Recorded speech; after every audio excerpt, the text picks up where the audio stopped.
TO dan minggu depannya lagi sudah mulai US, yang makanya sangat beruntung sekali.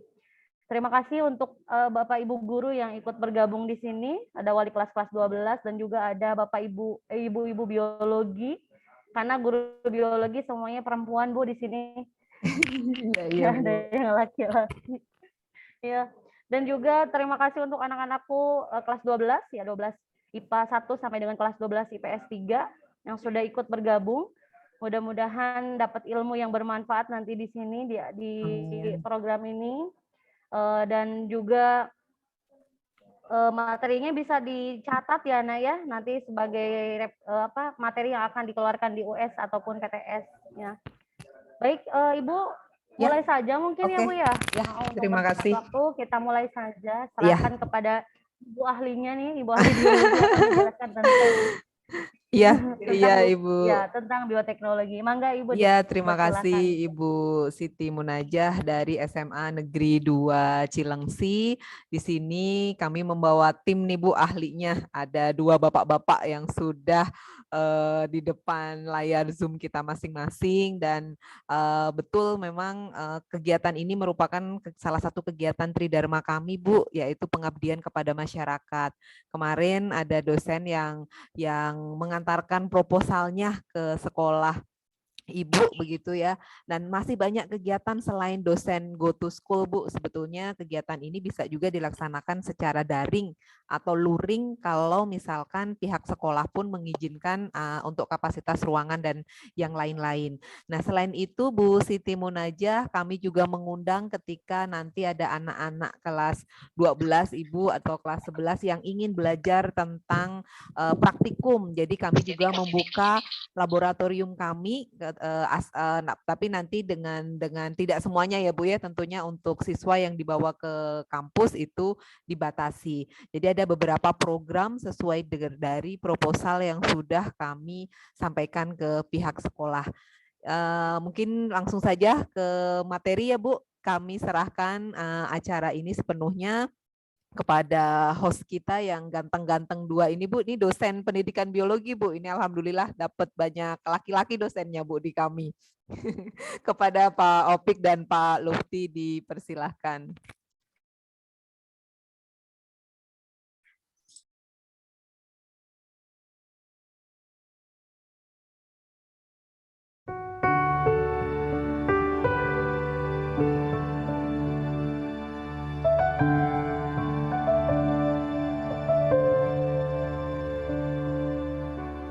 Sejak kecil, aku diajarkan ibuku agar selalu menghormati alam, mencintai, dan merawatnya. Karena alam memberikan banyak hal untuk kita. Tempat untuk kita tinggali, air untuk kita minum, dan udara untuk kita hirup.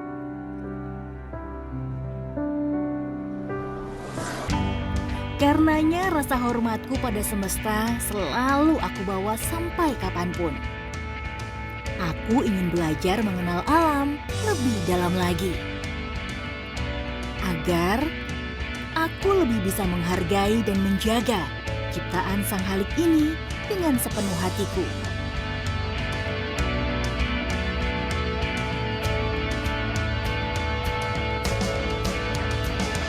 Agar aku juga bisa meneruskan rasaku kepada alam ini, kepada semua orang. Dan aku bersyukur karena aku yang sekarang ini telah berada di tempat yang tepat. Tempat di mana aku mengerti dan menyadari betapa kecilnya aku di hadapan Sang Pencipta.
Semuanya datang begitu tiba-tiba. Waktu seakan terhenti. Kita semua dipaksa untuk di rumah saja. Terbelenggu oleh segala keterbatasan. Tetapi usia terus berjalan dan cita-cita tidak boleh berhenti.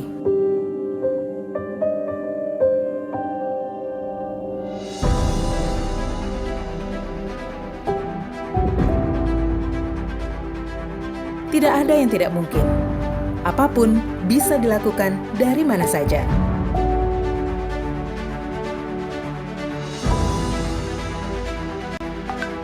Dan kami akan menjadi teman untuk menggapai segala cita-citamu.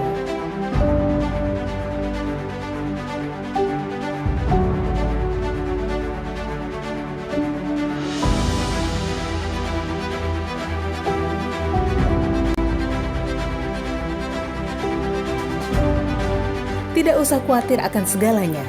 Kami sudah menyiapkan semuanya dengan baik.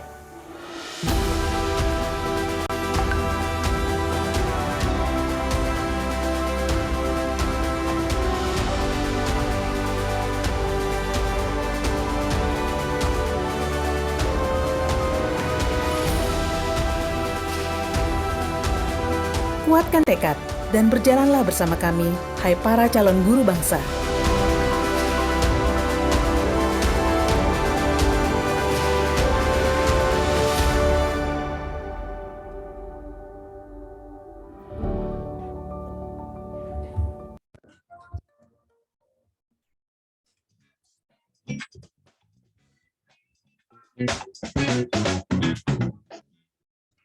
Oke, Assalamualaikum warahmatullahi wabarakatuh.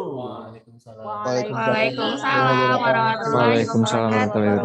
Selamat pagi adik-adik semua, adik-adik dari SMA Cilengsi. Oke, silakan dong.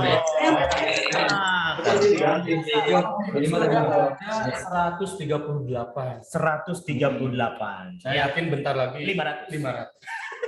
Nanti habis itu 1000. 1000. Iya, baik.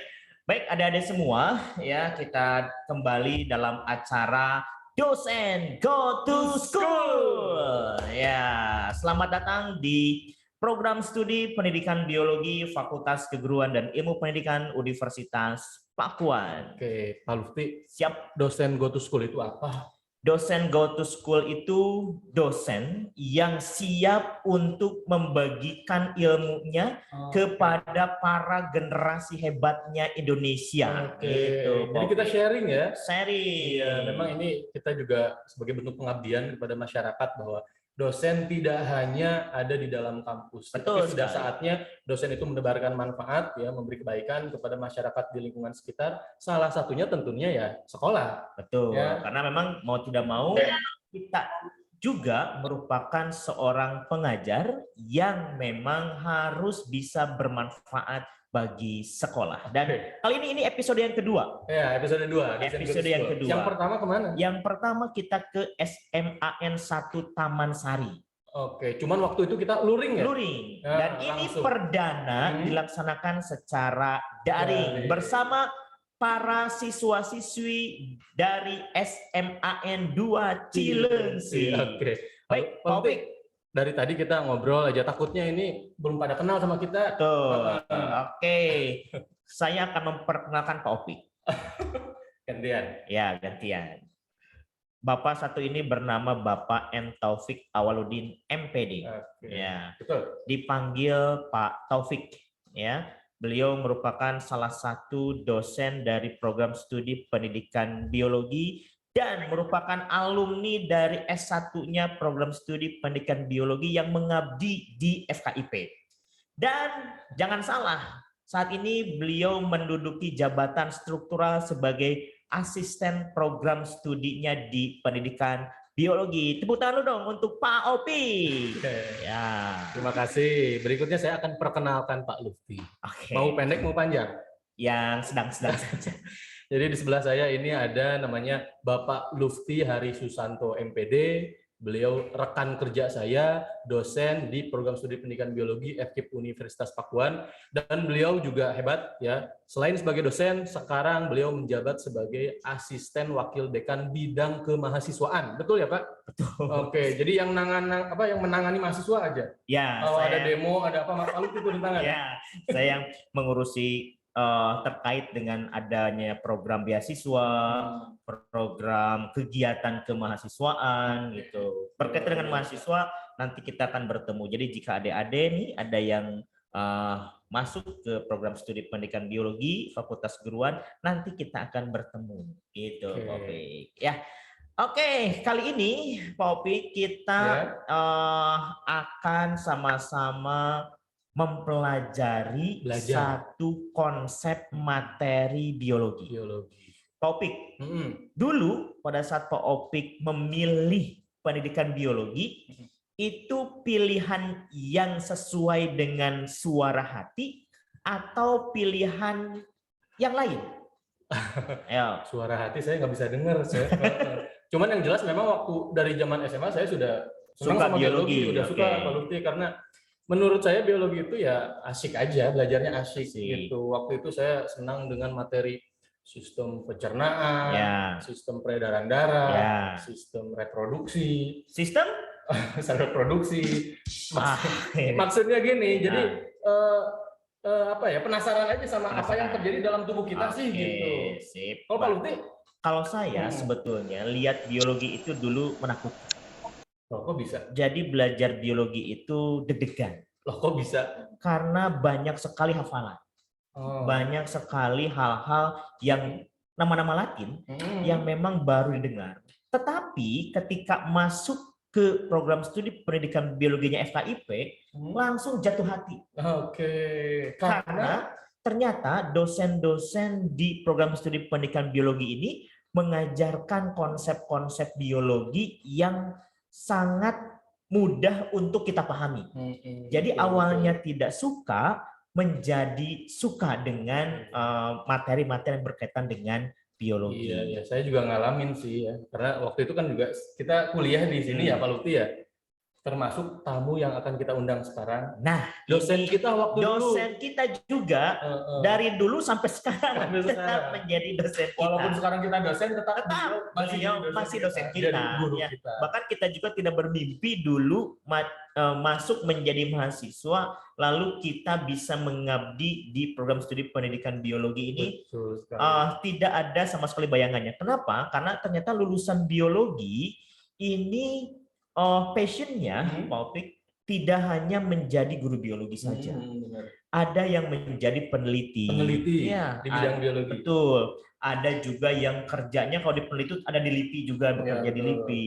Ada yang kalau jadi guru itu sudah pasti, gitu ya.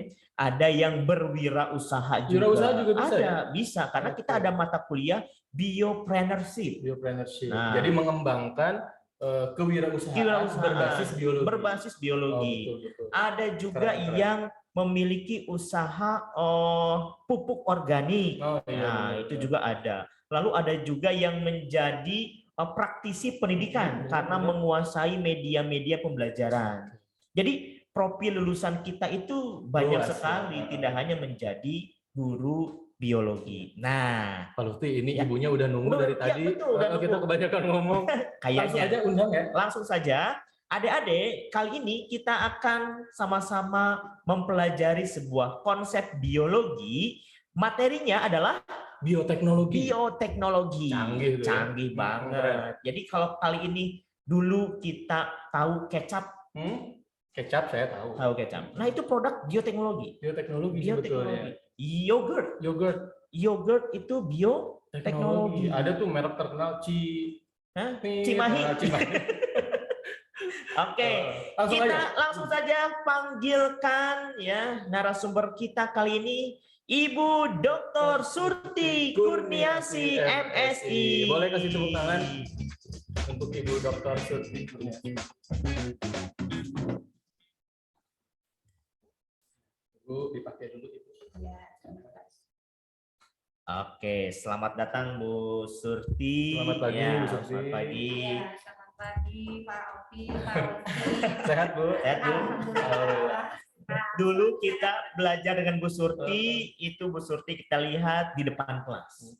Tapi sekarang kita belajar dengan Bu Surti, dengan kemajuan teknologi ini, dengan bantuan media virtual. Benar. Dan perasaan saya Pak Opi, Gimana Bu tuh? Surti dulu Ya. dan sekarang masih saja tetap seperti ini. Awet muda ya. Awet muda. Apa dulu? Tua. Jadi Kalau saya nggak berani Bu kalau bilang gitu. kalau tadi dibilangin sama Pak Lutfi dan Pak Opi, saya dosennya, berarti ketahuan ya generasinya beda. Umurnya. Kalau ada umurnya nih, ada generasinya beda banget. Bu, tapi jujur Bu, dulu waktu saya mahasiswa itu kalau kuliah sama Ibu, saya pengennya paling depan terus Bu kuliah. Semangat. Semangat, betul. Betul ya. Sama sekali karena beliau ini merupakan ahli di bidang bioteknologi, Betul. ahli juga di bidang tumbuhan gitu ya. Dan memang belajarnya itu enjoy banget gitu, enjoy ya. Baik, Ibu, saya perkenalkan dulu nih. Boleh. Ya, supaya adik-adik mahasiswa, adik mahasiswa, biasanya mahasiswa nih. Karena kan dosen go to school, saya lupa ya. Ke sekolah. Kita lagi di sekolah. Lagi di sekolah ya. Lagi di sekolah, virtual. Adik-adik siswa dari SMA 2 Cilengsi, kita kedatangan Ibu Dr. Surti Kurniasi, MSI. Beliau sering disapa dengan panggilan Ibu Surti. Ya, Ibu Surti ini pada saat saya masuk ini merupakan ketua program studi pendidikan biologi yang kali ini diganti atau dialihkan jabatannya kepada Ibu Dr. Rita Istiana MSI. Tapi ternyata setelah beliau lengser menjadi ketua program studi pendidikan biologi, kali ini beliau menduduki jabatan struktural sebagai wakil dekan bidang SDM dan keuangan. Tepuk tangan dong untuk beliau.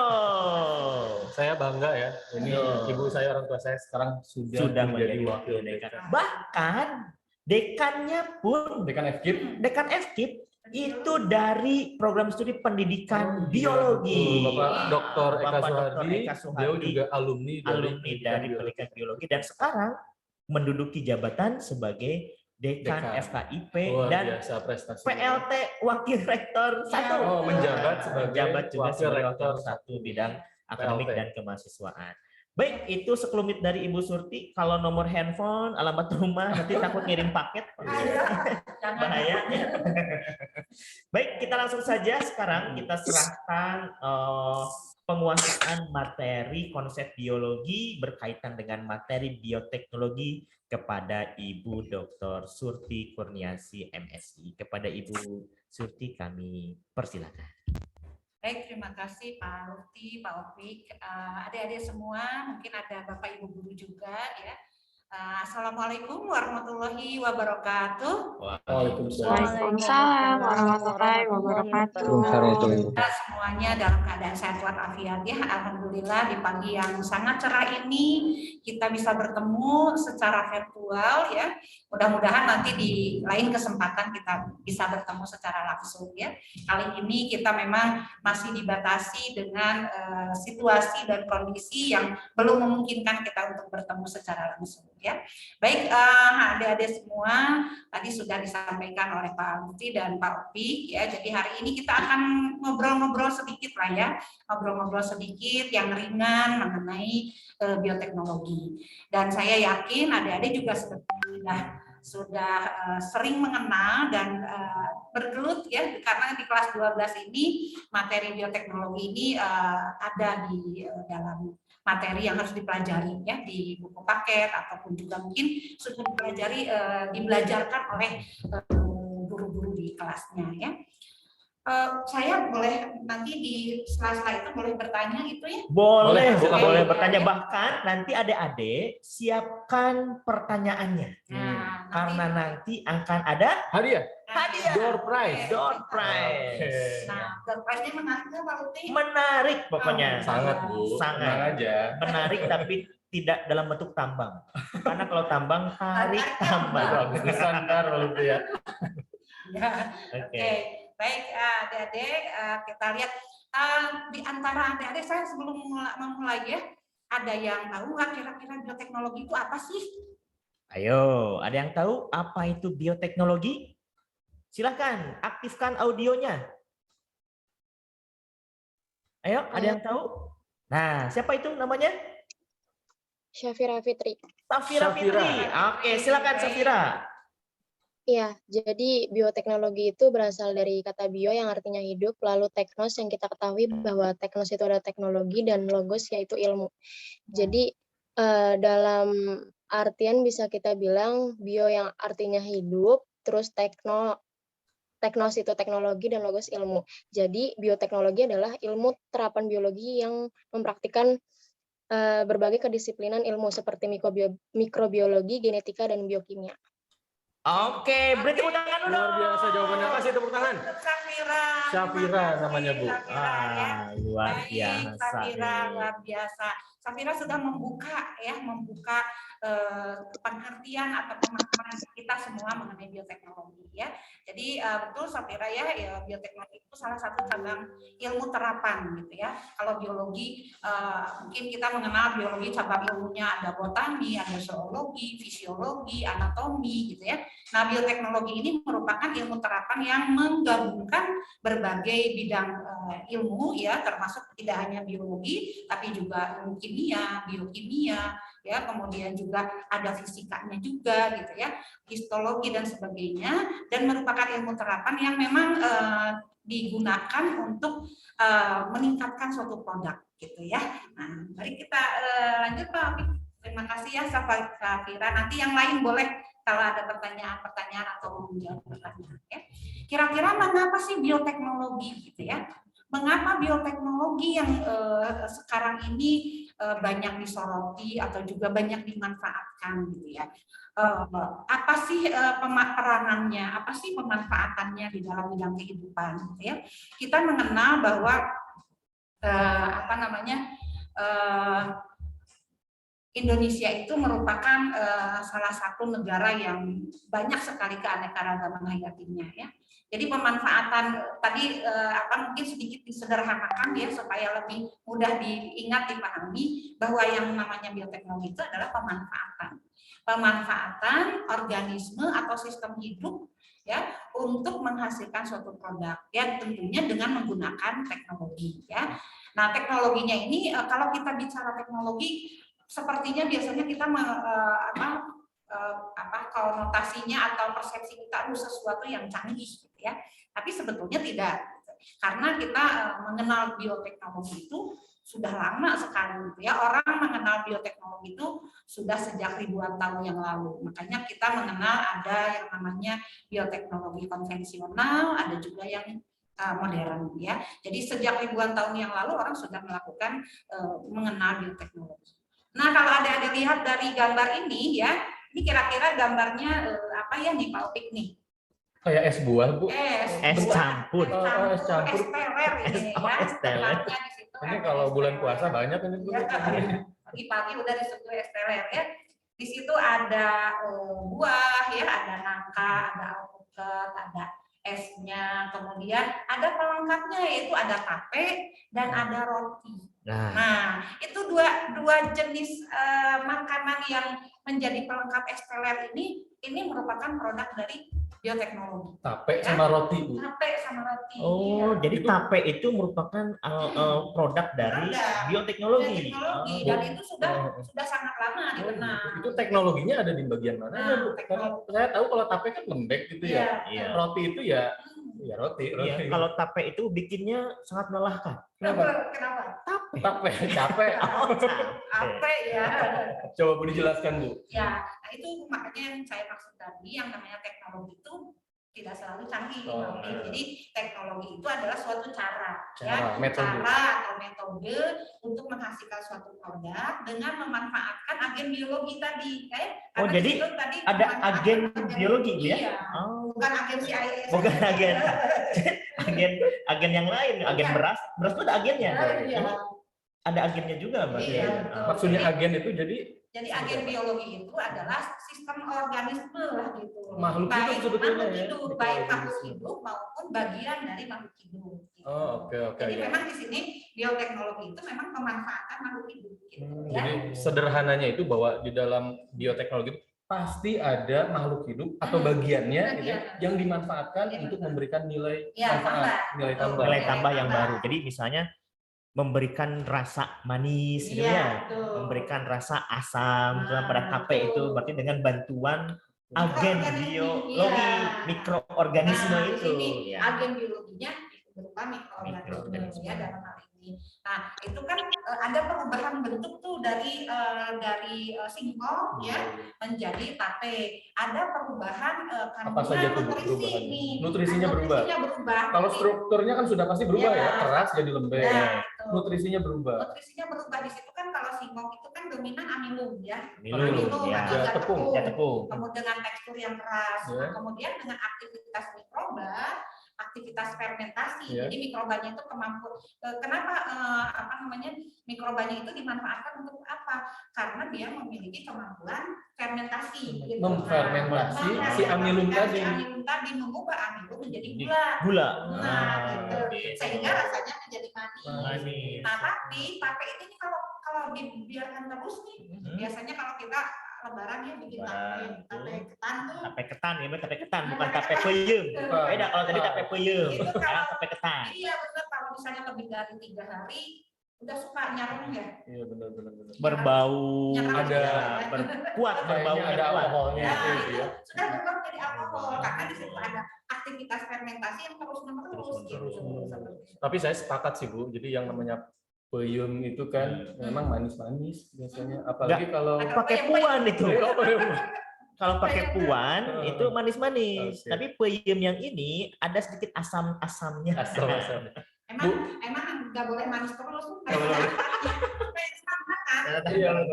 ada tantangan. Oke. Tadi saya masih tertarik Bu, jadi proses fermentasi itu, jadi kalau terjadi terus-menerus itu akan menimbulkan efek yang justru bisa berbalik ya, beralkohol ya. Itu mungkin jadi negatif ya kalau berbalik tadi. Karena ada perubahan lagi, hasil fermentasi itu dari gula menjadi alkohol. Awalnya amilum berubah menjadi gula, kemudian jadi alkohol. Berubah jadi alkohol. Ya, hati-hati. Jadi kalau bikin tape ketan ya jangan didiamkan terlalu lama, nggak lucu nanti itu. Kenapa? Aduh pusing. Mabok tape ketan. Ya, karena sudah mengandung alkohol. Nanti digerebek BNN. Pas ditanya mabok apa? Mabok tape. Aduh, gak lucu ya. Ya, jangan sampai ya. Oke, nah, lanjut. Kalau roti lain lagi. Oh, roti lain lagi. Aktivitas fermentasinya membuat kan Saccharomyces dia. Saccharomyces itu mempunyai kemampuan untuk dia mengoksidasi dari gulanya. Makanya dia dari tepung itu ya, tepung itu amilumnya kan karbohidrat. Dia karbohidratnya itu dioksidasi menghasilkan karbon dioksida. Makanya karbon dioksida itu berupa gelembung-gelembung jadi mengembang. Nah, makanya kalau bikin roti itu pakai ragi supaya mengembang. Pipi saya mulai mengembang. Ini pakai ragi. Oh iya. Jadi yang belum tahu ya Bu ya, kenapa roti itu mengembang? Bahan bakunya kan dia tepung, itu bisa mengembang. Itu aktivitas dari oksidasi tadi, proses oksidasi dari Saccharomyces. Justru kalau mengembang berhasil, kalau nggak berkembang melempem, banter. Berarti ya gagal. Oke, udah lanjut topik. Oke, nah ini kita lihat nih keanekaragaman hayati Indonesia itu begitu luar biasa ya Bapak Ibu ya, Bapak Ibu. Aduh maaf biasa. Ya, jadi keanekaragaman hayati biodiversity Indonesia itu luar biasa. Kalau misalnya lihat itu ya ada mangga ya, ada mangga manis, mangga gedong, mangga gincu, mangga mana lagi. Kemudian padi juga sangat beragam ya. Beras ada beras putih, beras merah, beras hitam, beras coklat ya. Padi gogo, padi cabai juga macam sangat beragam. Nah, ini yang membedakan satu sama lain itu kira-kira apa sih? Coba saya ingin bertanya lagi nih Pak Fik. Ayo kepada siswa-siswa ini. Ya, sama-sama mangga, sama-sama padi gitu. Yang membedakan itu apa dan yang mengendalikan itu apa? Nah, ayo. Ada yang bisa jawab? Ada yang bisa jawab? Silakan aktifkan mikrofonnya, bahkan bisa aktifkan audionya, videonya, agar kita bisa menyapa juga nih, ya. Silakan. Ada yang tahu kenapa kok tumbuhan itu beraneka ragam? Ada mangga, mangga romanis, mangga Indramayu, mangga golek, mangga kalbet. Mangga kalebet. Silakan masuk. Ayo adik-adik, ada yang bisa jawab mungkin? Silakan. Hadiahnya 2 juta rupiah. 5, 4, 3, 2, 1, hangus. Cepet banget. 2 juta hangus. Buat saya aja kalau gitu. Ya, baik. Oke, nggak ada kayaknya. Ya, sepertinya ya mungkin masih ragu-ragu ya. Pencet ya. Sorry, pencet. Saya mau tanya. Oke, lanjut Bu. Oke ya, jadi sepertinya masih ragu. Jadi ya adik-adik pasti sudah belajar waktu di kelas 10 ya bahwa keanekaragaman itu ada keanekaragaman jenis, ada keanekaragaman gen, ada keanekaragaman ekosistem gitu ya. Nah kalau kita lihat dari gambar ini ada keanekaragaman gen ya, karena dengan jenis yang sama, misalnya padi yang sama, tetapi ternyata fenotipenya atau bentuknya itu berbeda-beda ya. Kemudian juga mangga berbeda-beda. Nah ini keanekaragaman gen, berarti yang mengendalikan adalah gen. Ya. Nah kalau kita bicara gen ini dalam bioteknologi modern ini yang sekarang sedang banyak sekali sedang in ya Bu ya. Ya itu adalah gen halilintar bukan? Bukan. Oh iya bukan ya. Itu Mata dan kawan-kawan dan keluarganya ya. Nah itu berarti di situ ada modifikasi atau ada manipulasi nih di sini, ada manipulasi. Direkayasa. Berarti ada rekayasa genetika ada dalamnya. Rekayasa genetika, bukan ada rekayasa yang lain. Biasanya suka ada juga. Rekayasa cinta. Itu Rekayasa biasanya cinta. Kalau itu pengalaman itu Bu. Itu malah Lagu dangdut. Rekayasa cinta. Nah, jadi kalau itu termasuknya bioteknologi modern. Kalau sudah ada rekayasa DNA ya, DNA atau gen. Lanjut Pak. Nah, kita ini kalau bicara rekayasa itu kan panjang ya, mungkin kita tidak bahas lebih jauh di sini. Nanti adik-adik kalau mau tertarik dengan bidang ini, silakan ya belajar di pendidikan biologi ya. Dan terdaftar maksudnya kalau tertarik belajar bioteknologi nih harus ke FKIP pendidikan biologi. Iya, kalau saat ini kan enggak mungkin kan ya kita bahas semuanya ya. Nah, jadi ada beberapa prinsip dalam bioteknologi ini. Jadi yang pertama adalah menggunakan atau melibatkan makhluk hidup. Tadi ya sudah disampaikan, selalu melibatkan makhluk hidup. Ya, terutama di sini mikroorganisme. Nanti kita lihat kenapa sih kok mikroorganisme, gitu ya. Kemudian ada manipulasi DNA makhluk hidup, ya, menghasilkan produk yang termodifikasi atau produk baru. Nah, di situ terutama ini yang bioteknologi yang modern. Kalau yang konvensional di situ tidak ada rekayasa, hanya ada perubahan kandungan gizi, nutrisi, dan perubahan struktur gitu ya. Tetapi kalau dalam bioteknologi modern di situ ada perubahan materi genetik, di situ ada struktur genetik yang berubah. Jadi perbedaan utamanya itu ya Bu ya, supaya adik-adik lebih paham gitu ya. Apa bedanya konvensional dengan modern. Nanti kita juga akan lihat beberapa perbedaan yang lain. Kemudian melibatkan banyak disiplin. Nah, itu maksudnya apa Bu? Ya tadi seperti jawaban Safira juga ya tadi, melibatkan berbagai disiplin ilmu, karena bioteknologi ini sebagai ilmu terapan tidak hanya biologi, karena memerlukan pengetahuan yang lain, iya, misalnya kimia. Ketika kita misalnya mau membuat suatu medium untuk perbanyakan media misalnya, itu tentu komposisi media harus kita tahu. Nah, itu pengetahuan mengenai biokimia itu di situ. Kemudian juga mikrobiologi sudah pasti karena melibatkan mikroba. Kan? Kemudian genetika sudah pasti juga ya. Sifat-sifat karena ketika kita mau misalnya memodifikasi DNA, itu kita harus mengetahui persis DNA yang akan kita modifikasi itu yang mana gitu. Karena ya. DNA aja ada pasangannya, Popi. Ada pasangannya. Di sini sudah ada punya pasangan belum? Masa jomblo? Iya, DNA aja berpasangan. Masa kamu bisa aja Balutin. Ya, jadi itu melibatkan berbagai disiplin, termasuk fisiologi. Ya. Karena kita juga harus mengetahui struktur fisiologi dari masing-masing organisme yang akan dimodifikasi tadi. Ya. Nah, tadi kenapa alasan mikroorganisme kenapa yang nih, Bu? digunakan? Apakah ya? harus selalu mikroba gitu, mikroorganisme? Nah itu memang tidak harus selalu, tetapi pilihan utamanya adalah mikroba karena ini nih reproduksinya sangat cepat. Coba bayangkan, coba bayangkan kalau kita menggunakan misalnya agen yang lain ya, hewan itu reproduksinya lama. Tapi Pak Opik, Bu, manusia cepat reproduksinya. Jangan dibongkar di sini, Pak Lutfi. Iya. Jadi memang reproduksinya sangat cepat, kemudian mudah diperoleh dari lingkungan. Kan di lingkungan kita ini sangat beragam kan mikrobanya yang baik termasuk bakteri, kemudian fungi ataupun virus.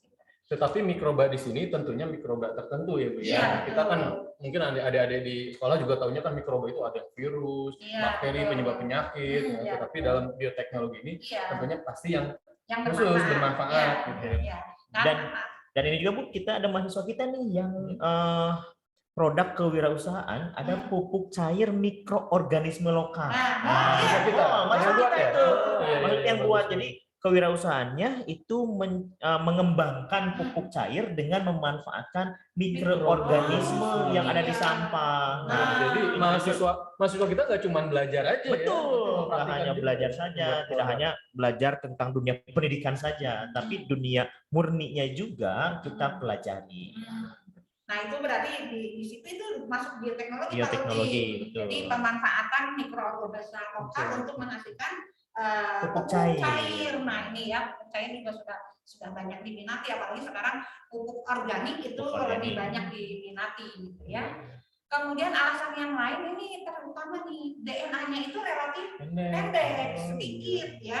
Bekas DNA-nya ya. Jadi pendek. Kalau kita kan manusia misalnya ada 33 pasang. 23 pasang. Nah, dari 23 pasang itu masing-masing kromosom itu banyak. Semakin rumit tentunya. Genomnya itu banyak sekali, jadi rumit. Nah, sedangkan kalau mikroba itu terutama ya bakteri ataupun mikrofungi itu sedikit, sehingga lebih mudah untuk dimodifikasi. Ya. Kemudian dapat menghasilkan berbagai produk yang dibutuhkan manusia tanpa mengenal musim, karena kan dibiarkannya kan di laboratorium, ya, dikondisikan ya. Iya, tidak mengenal musim. Jadi relatif lebih mudah dan lebih praktis itu. Ya, jadi bikin tape, peyem bisa kapanpun. Tidak bergantung musim hujan. Tidak bergantung musim kemarau. Oh bikin peyem ya bikin aja. Ya, nggak usah repot.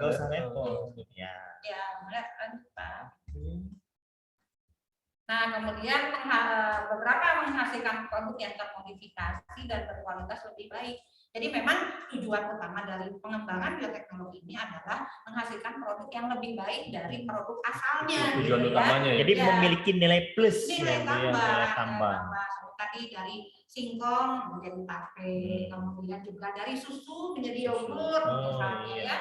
Nah, jadi dari susu itu kan produk-produk yang lainnya bisa keju, mentega gitu ya.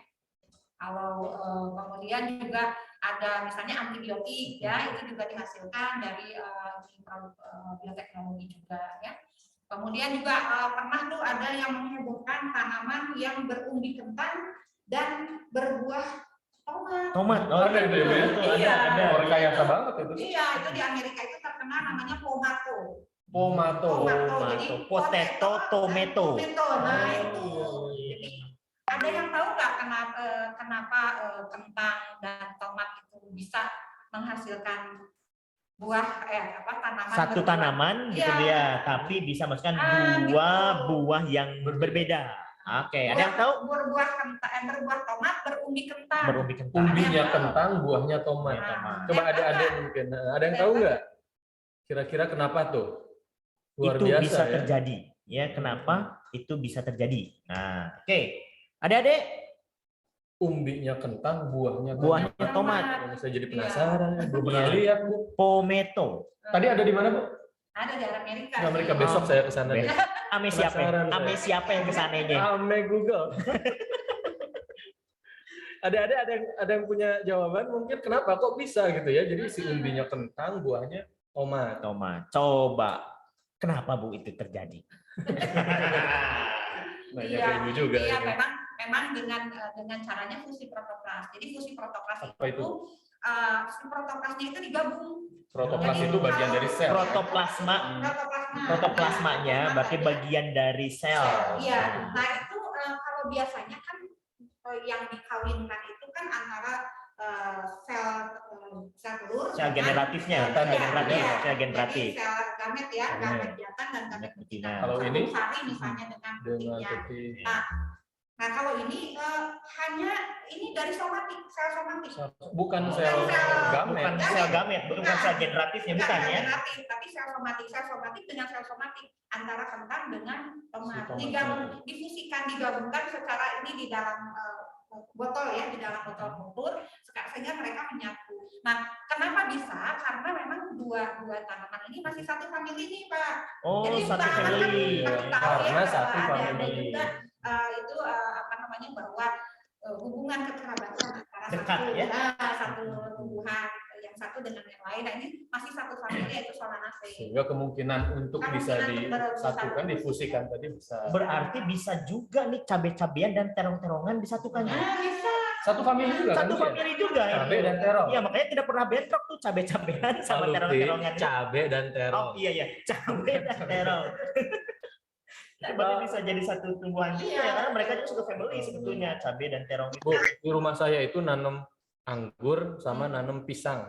Dekat nggak Bu? Apa kejauhan? Jauh. Oh, jauh ya. Saya pengen anggur sama pisang di satu pohon gitu kalau di.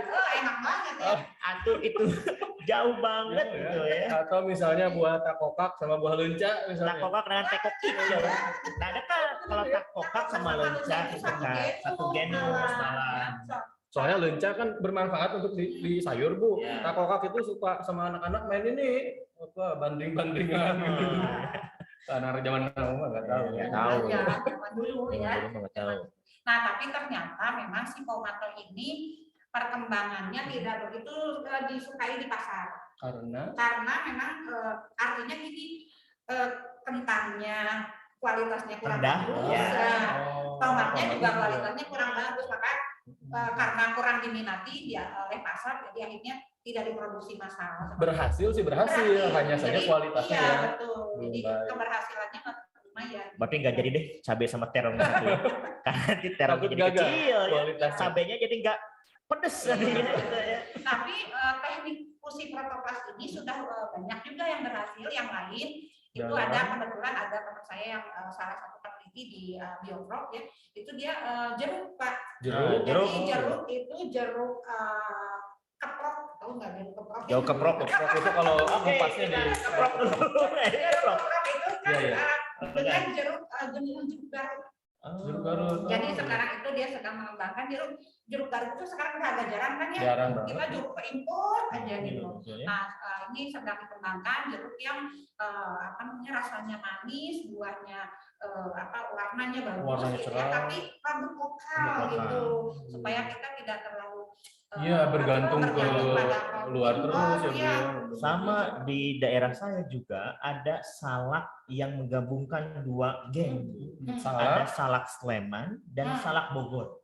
Oh, jadi apa sekarang variannya salak Slebor. Sleman dan Bogor. Ini benar, ini serius. Yang topik untuk rumah saya, yang saya sajikan itu. Oh iya benar. Rasanya juga beda ya. Bu. Jadi kecut-kecutnya seperti salak Bogor, manisnya seperti salak Sleman. Tetapi bentuknya salak Bogor. Jadi yang dominan sepertinya salak Bogor. Jadi ini serius, ini Slebor namanya. Salak. Jadi kalau mau pesan, jangan dulu iklan, promosi. Nah, itu produk bioteknologi baru, tapi sepertinya itu karena dikembangkan oleh petani di masyarakat ya, dia menggunakan teknologi konvensional. Betul. Kalau dalam dunia pertanian itu disebut pemuliaan Pak. Pemulihan tanaman ya. Tanaman. Jadi dikawinkan itu dengan cara konvensional. Oke, lanjut Bu. Ini kayaknya lewat Jumatan tadi. Jangan dong. Nah Bu, apa nih Bu? Nih, jadi saat ini ya perkembangan bioteknologi itu sudah sangat luas ya. Bahkan orang sudah mulai mengelompokkannya gitu ya, mengelompokkannya menjadi 4 bidang nih. ada red bioteknologi ya. Itu untuk perkembangan atau untuk pemanfaatan bioteknologi di bidang medis ya. Seperti sekarang itu kan banyak juga penyakit-penyakit yang bisa dideteksi dengan bioteknologi ya. Termasuk jadi untuk diagnosis maupun untuk terapi, untuk pengobatan, terutama untuk pengobatan penyakit-penyakit yang memang disebabkan karena faktor genetis. Contohnya, ya. Contohnya nih. Nah, sekarang untuk pengobatan itu misalnya insulin nih Pak. Insulin itu kalau beberapa kalau dulu itu insulin itu dibuat dari pankreas babi. Dulu dari pankreas babi. Itu untuk penyakit gula ya, yang suntik hormon insulin itu ya. Betul. Nah, diproduksi karena apa? Kenapa dari pankreas babi? Katanya konon katanya pankreas babi itu strukturnya mirip dengan manusia, sehingga dia juga menghasilkan insulin. Nah, insulin ini kemudian diproduksi besar-besaran, dimasukkanlah, digunakanlah untuk manusia. Nah, tapi saat ini sudah karena apa? Tingkat resistensinya ternyata tinggi. Ya. Ketidaksesuaian ya biar resistensi itu ya. Menolak tubuh kita itu. Kita jadi imun gitu. Jadi nggak ngepek gitu lah istilahnya ya. Nah, sekarang itu sudah digantikan. Jadi insulin yang sekarang sudah aman Pak. Sudah merupakan produk dari bioteknologi dengan memanfaatkan E. coli. E. coli tahu nggak Pak Lutfi? E. coli tahu nggak nih? E. coli itu yang ada di usus besar. Jadi sudah bukan dari lagi Jadi memang kalau kita dengar E. coli itu asal negatif gitu ya. Padahal punya manfaat banyak. Jadi kalau di bioteknologi E. coli itu termasuk salah satu bakteri favorit. Terkenal ya. Termasuk sama dengan pendidikan biologi dong. Favorit. Iya, karena banyak pemanfaatannya itu. Nah, salah satunya karena dia kemampuannya untuk memproduksi berbagai produk gitu ya. Nah, salah satunya jadi si E. coli ini, si insulin ini memang diambilnya DNA dari pankreas manusia, diambil, kemudian dimasukkan ke dalam plasmid bakteri, dimasukkan ke dalam E. coli. Nah, di E. coli ini berkembang insulinnya gitu. Jadi dipanenlah insulinnya dari E. coli. Luar biasa. Kapan-kapan kita buat ya? Ayo boleh. Perlu nyiapin tanah berapa meter gitu untuk menanam E. coli. Nah, itu pakai bioreaktor. Nah, itu memang ini produk bioteknologi modern ya. Itu di situ karena ada rekayasa tentunya. Ya, DNA di situ. Tetapi bukan orangnya yang direkayasa DNA. Jangan. Orang yang insulinnya, orang yang diabetesnya bukan. Tapi bakterinya yang Kalaupun mau rekayasa orang, sampelnya Pak Lutfi dulu aja, jangan dulu yang lain. Percobaan Pak Lutfi. Terima kasih loh Pak. Bu, yang kedua, green bioteknologi. Nah, bidang pertanian dan pangan ini banyak. Lebih banyak lagi gitu ya. Pak Lutfi sekarang sudah pernah melihat bunga mawar warna hitam? Pernah, Bu. Bunga mawar biru? Biru pernah. Nah, padahal zaman dulu kan yang namanya mawar ya merah ya, merah, putih, pink gitu ya. Nah, sekarang sangat beragam, krisan juga warnanya macam-macam. Itu produk bioteknologi di bidang pangan, di bidang pertanian. Karena apa? Dengan itu biasanya teknologinya kalau pada tanaman hias dengan menggunakan radiasi sinar ya. Terutama yang banyak digunakan itu radiasi sinar gamma. Jadi ada gamma Bu ya? Iya. Ada beta, ada sinar X. X-ray. Ya, tapi yang banyak digunakan itu sinar gamma. Nah, itu si penyinaran itu dilakukan terhadap benih misalnya ya. Si benihnya itu disinari kemudian supaya mengalami mutasi. Secara sengaja. Yang diberi perlakuan ya. Jadi penyinaran itu sebagai sinar gamma itu bertindak sebagai mutagen. Agen yang menyebabkan terjadinya mutasi. Gitu. Nah, jadi kalau keluar di soal nanti ya, mutagen apa? Agen penyebab terjadinya mutasi. Berarti kita jangan terlalu banyak disinari, bahaya takut mengalami mutasi. Tapi kalau sinar matahari aman. Bagus ya. Iya. Nah, itu biasanya pada tanaman hias itu terutama negara yang penghasil tanaman hias terbesar Kanada. Bukan. Swiss. Brazil. Bukan. Swiss. Bukan. Kapadokia. Turki. Kayak pernah denger ya. It's my dream. Oh, bukan. Belanda. Belanda itu terkenal di dunia itu yang paling banyak menghasilkan produk-produk tulip ya dia. Ya, tidak hanya bunga tulip tapi tanaman-tanaman hias yang lain. Dan mereka itu penelitian-penelitian atau untuk menghasilkan berbagai jenis tanaman hias. Sudah maju ya, Bu. Kayaknya kalau di sana itu janda bolong itu nggak bolong kayaknya ya. Saking majunya ya.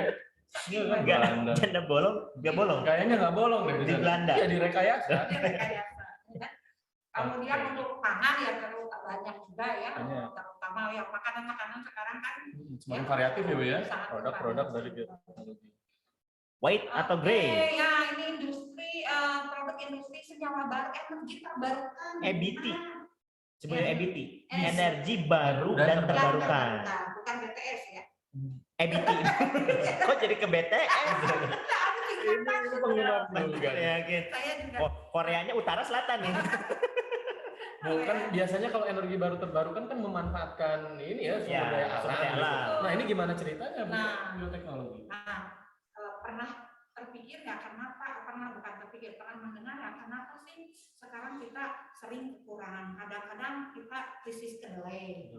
Iya kemarin itu tempe menghilang, tahu menghilang, goreng tempe mahal, pabrik tahu mogok, pabrik tempe mogok, karena kita itu kebanyakan kan kedelainya itu diimpor ya dari negara-negara pengimpor Amerika. Nah di sana ternyata mereka itu banyak juga menggunakan kedelai itu untuk menghasilkan biofuel. Minyak. Bahan bakar pesawat terbang, itu dari kacang kedelai itu. Kacang kedelai, jagung gitu. Itu pokoknya sarupanin kacangan.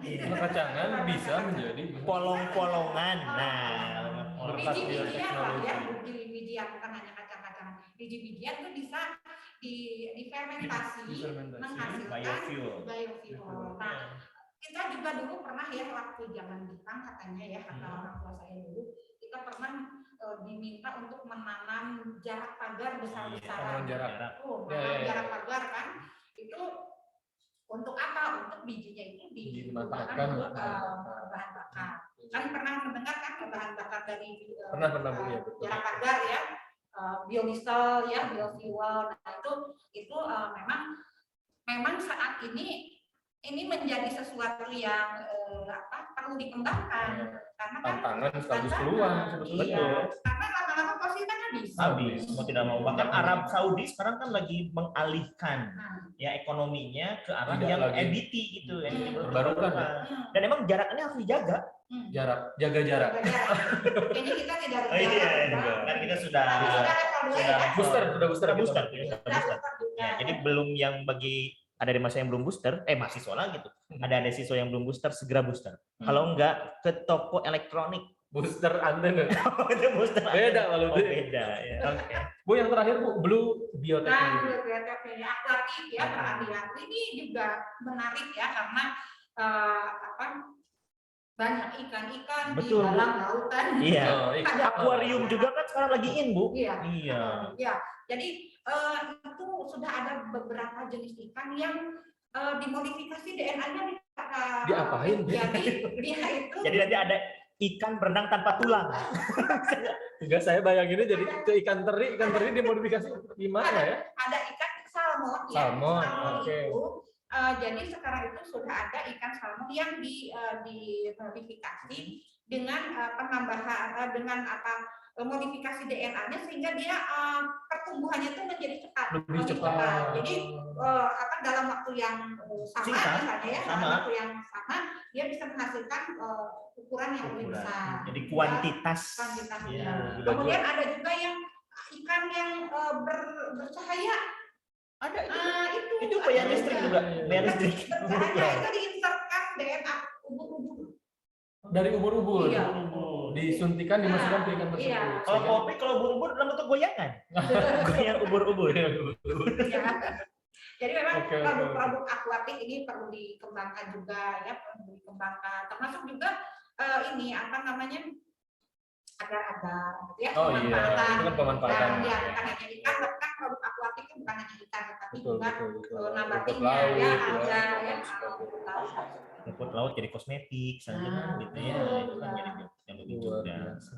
Ya, jadi memang Ini menarik ya bioteknologi Ini ya. luar biasa sekali nih. Wah, kalau dikupas tuntas bioteknologi ini kalau sampai mendalam, wah, ini bisa membuka cakrawala pengetahuan kita, menantang untuk bisa menghasilkan produk-produk yang baru. Betul. Gitu, Apalagi ya. zaman sekarang ya, sepertinya memang kita harus semakin maju gitu, berkembang. betul. Salah satunya dengan bioteknologi. Bioteknologi. Gimana caranya mengembangkan bioteknologi? Kuliah dulu. Bioteknologi. Bisa mengusut. Lagi Bu ya. Nah, ini kalau dari waktu ke waktu nih perkembangan, kalau tadi secara manfaat ya, perkembangannya. Kalau dari waktu ke waktu memang sebetulnya bioteknologi itu sudah dari 170 tahun yang lalu. Sudah lama, karena Bu, ya? ada penemuan mikroba. Ini kapan ulang tahunnya, Bu? Kapan ulang tahunnya? Itu kalau berdasarkan penemuan mikroba, artinya sudah memanfaatkan mikroba dan sudah secara ilmiah digunakan. Tapi sebetulnya pemanfaatan mikrobanya sendiri sudah ribuan tahun. Mungkin pernah kayak misalnya orang buat tape kan dari zaman dulu. Pernah lihat film Korea ya? Belum. Pura-pura. Hanya wajah kami aja. Kalau di film-film Korea yang klasik tuh ya, saya ingat dulu saya suka nonton film Janggem. Janggem itu yang mana ya? Burem yang bukan BTS, Bu, bukan ini. Ya, seorang yang suka meracik obat. Jadi meracik obat-obat punya keahlian. Gitu. Nah, itu tuh kan filmnya sudah ratusan tahun yang lalu ya. Kata orang maksudnya setting filmnya itu kalau dibuatnya sih sekarang. Nah, itu sudah mereka menggunakan fermentasi dengan cara fermentasi untuk membuat obat-obatan. Kan kayak apa sih yang makanan yang khas Korea yang kayak acar itu? Kayak acar apa namanya ya? Kayak acar apa Bu? Kimchi. Oh iya betul.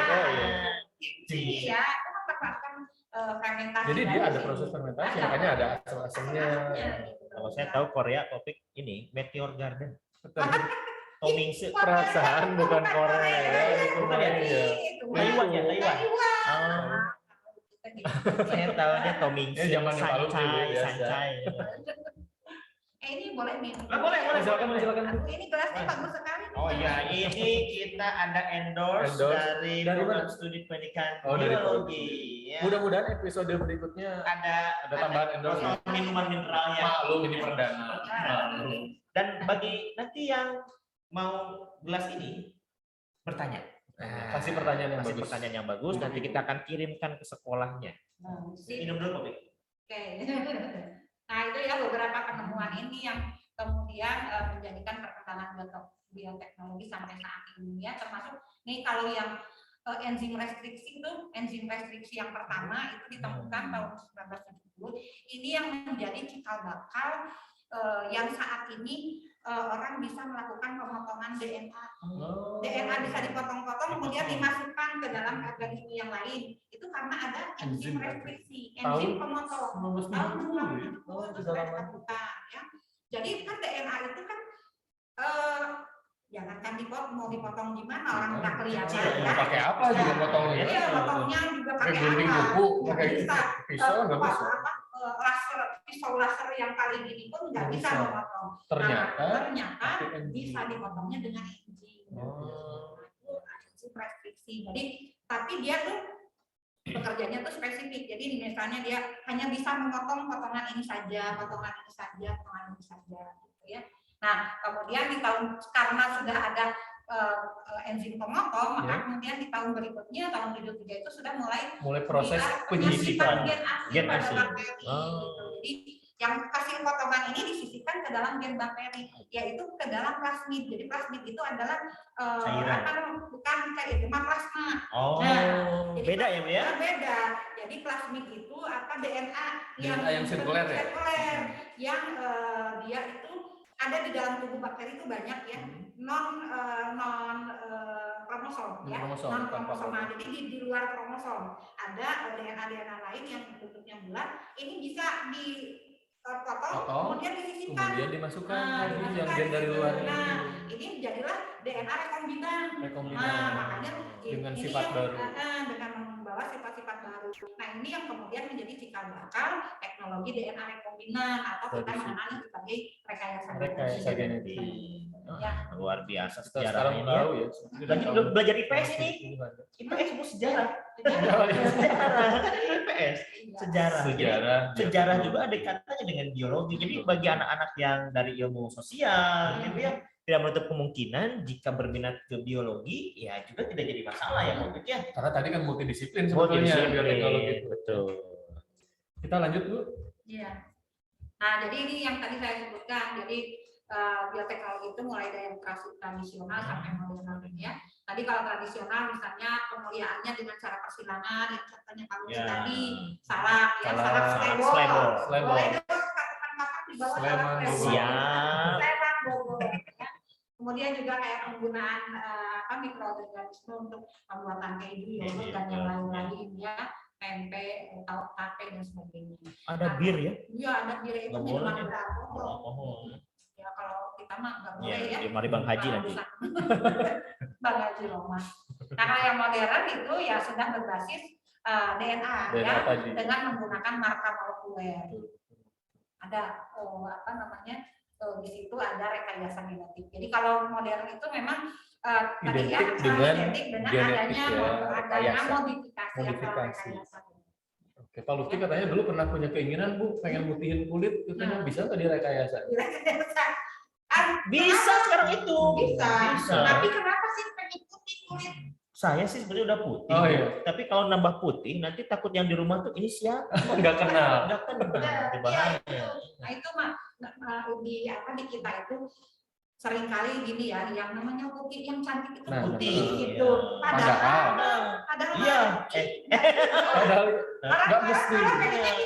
Iya benar. Justru yang kita itu daya tahan tubuhnya tuh tinggi. Karena dia bisa menahankan melaninnya ke tinggi. Iya, resistensi gitu ya. Kalau gitu saya nggak boleh ketemu orang barat. Takut mau sama saya. Kan saya eksotis. Emang gitu ya? Iya dong. Nah ini ya contoh-contohnya, saya kira ini udah kenal lah tadi ya. Kalau modern didasarkan pada manipulasi atau rekayasa genetik. Jadi kalau tradisional itu seperti jaipong, ya, modern seperti breakdance. Nah itu kira-kira ya. Nah konsep dasarnya ini tadi ya memandukan berbagai bidang ya, biokimia, biologi sel, biologi molekuler, genetika, mikrobiologi dan sebagainya.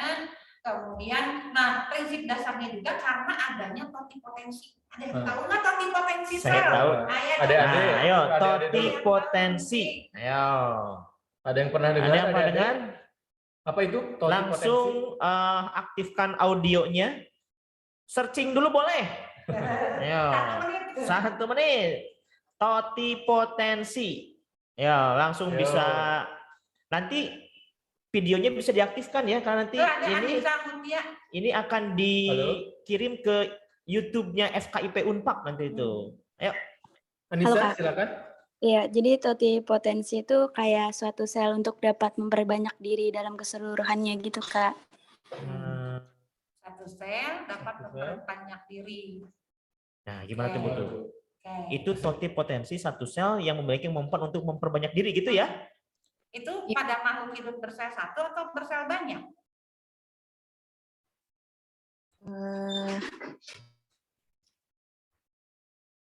Yo. 5, 4, 3, ini Atia, 2, 1. Wah. Anissa bagaimana Anissa? Ya, Anissa. Individu yang baru yang identik dengan induknya. Jadi kayak apa ya, Kak? Kayak apa ya? Kayak Pak Lutfi. Kayak Pak Opik, jangan lagi deh. Jadi selnya itu bisa memperbanyak diri yang sama gitu? Iya. Dengan struktur yang sama ya? Iya. Nah, kayak ini Bu, bisa dapat gelas nggak Bu, Anissa ini? Ya bisa. Bisa ya, oke. Safira juga boleh. Tadi nanti kita kirim 2 gelas untuk AN 2 Cilengsi. Cantik. Nanti ada Mbok ganteng ada nggak? Kalau Mbok ganteng nggak ada ya? Jadi dijelaskan kembali. Ya, mungkin ya ini ya saya apa namanya klarifikasi ya. Jadi memang totipotensi. Jangan sampai ke titoti Bu, nanti bahaya itu. Titoti beda lagi. Totipotensi itu kemampuan sel untuk menjadi sel apa saja. Jadi biasanya totipotensi itu terdapat pada sel tumbuhan yang masih bersifat meristematik. Jadi dia belum jadi apa-apa nih.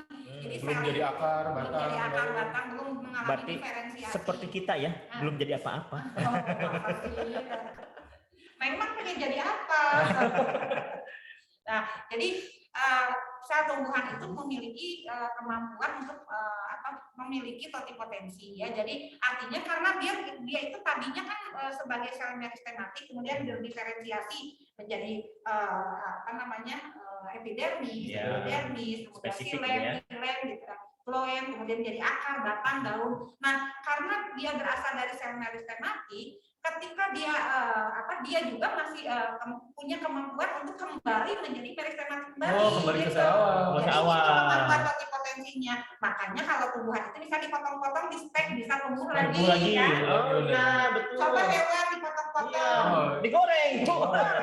Ya. Potong, digoreng. Nggak bisa, karena hewan itu tidak memiliki kemampuan totipotensi ya Bu ya. Jadi kalau batangnya dipotong biasanya muncul lagi batang yang baru, tunas yang baru gitu ya. Jadi kemampuan itu kemudian dimanfaatkan di dalam bioteknologi. Ya. Itu ceritanya. Enggak, lanjutkan Pak. Lanjutkan topik.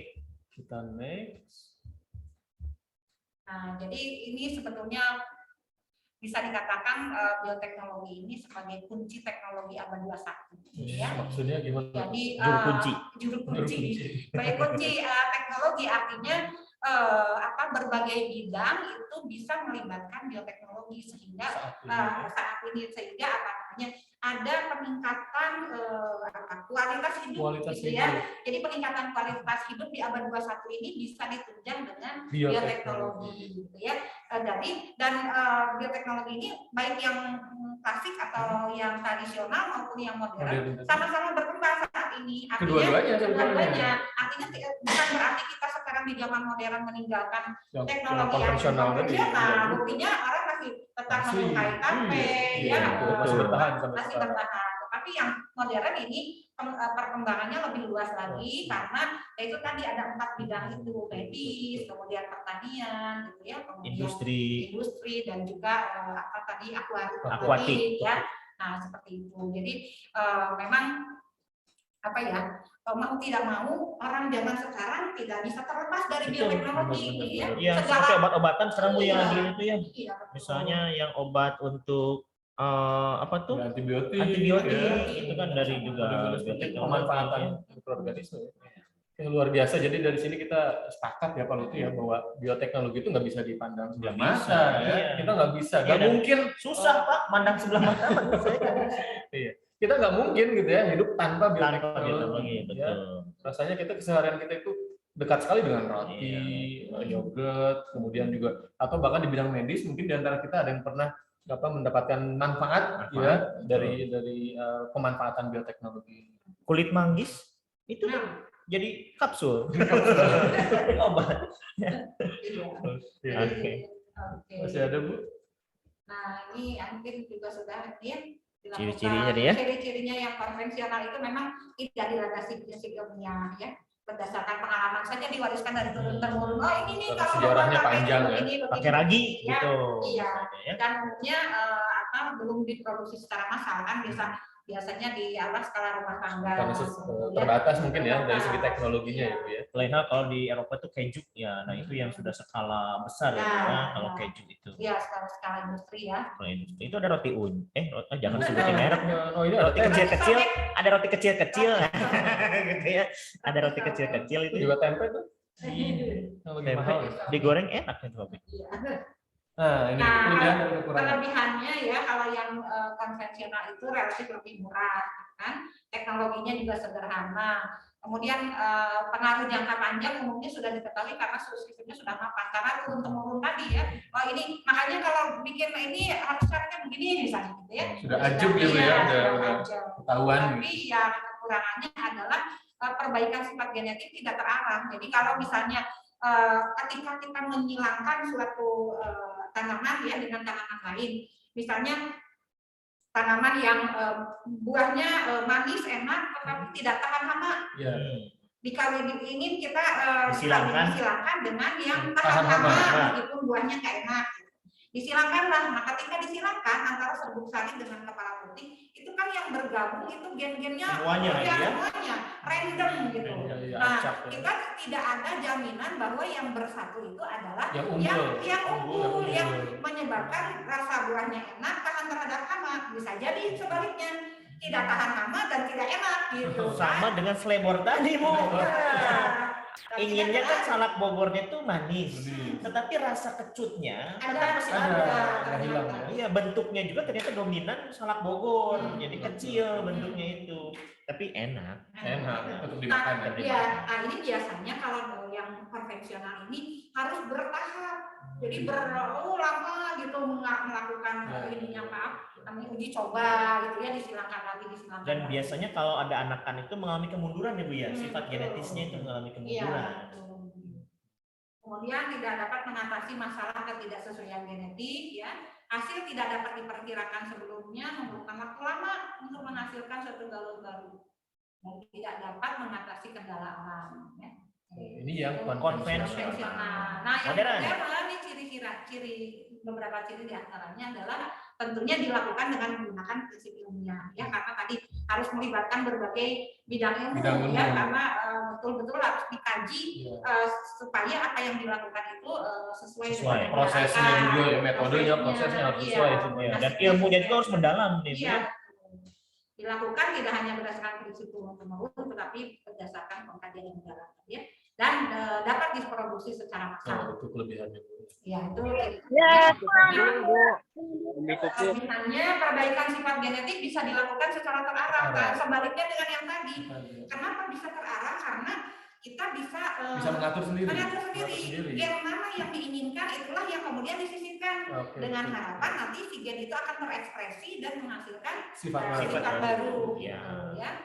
Kemudian hasilnya dapat diperhitungkan, dapat menghasilkan jasa baru dengan sifat baru yang tidak ada pada sebelumnya. Ya. Dapat memperpendek jangka waktu karena tadi sudah pasti gitu ya, tidak harus diuji coba sampai beberapa generasi gitu. Kemudian dapat meningkatkan kualitas dan mengatasi kendala alam. Ya. Tapi ada kekurangannya juga. Kekurangannya ternyata pastinya relatif mahal karena melibatkan berbagai ilmu, melibatkan berbagai teknologi yang canggih, ya, peralatan yang modern gitu. Kemudian juga pengaruh jangka waktunya belum diketahui. Beberapa perbandingan perbandingan karakteristik teknik yang digunakan kalau konvensional itu mengandalkan teknik fermentasi. Tadi tape tadi. Ya, tape, yogurt ya. Lain ya. Yang modern itu memanfaatkan teknologi DNA rekombinan ya. Untuk konvensional keterlibatan manusianya itu tidak berubah sifat ya. Dan jadi ya itu tadi tidak ada perubahan sifat, hanya perubahan misalnya tadi struktur ya, nutrisi. Nah, sedangkan pada yang modern itu ada perubahan sifat ya, proses pada biologi yang digunakan. Beberapa contoh hasilnya ya, tempe, tape, kecap itu sebagai yang konvensional, yang modernnya ada insulin dari bakteri, tomat tahan lama, kapas bete. Ada yang pernah dengar kapas bete atau tomat bete enggak? Dia kesal. Bete. Tidak bisa move on. Ayo coba. Ya, ada yang tahu kapas bete sama tomat bete? Ada yang tahu? Wah, dihitung lagi nih. Mau hadiah berapa juta nih? Ya. Tidak ada? Tidak ada yang tahu? Apa itu kapas dan tomat bete? Mungkin bisa dijelaskan saja, Bu. Iya. Masih sepi, Bu. Jadi,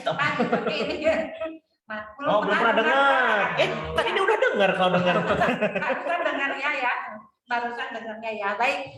Jadi BT itu singkatan dari Bacillus thuringiensis, ya, itu adalah sejenis bakteri, Pak. Ya, jadi bakteri yang berbentuk basil.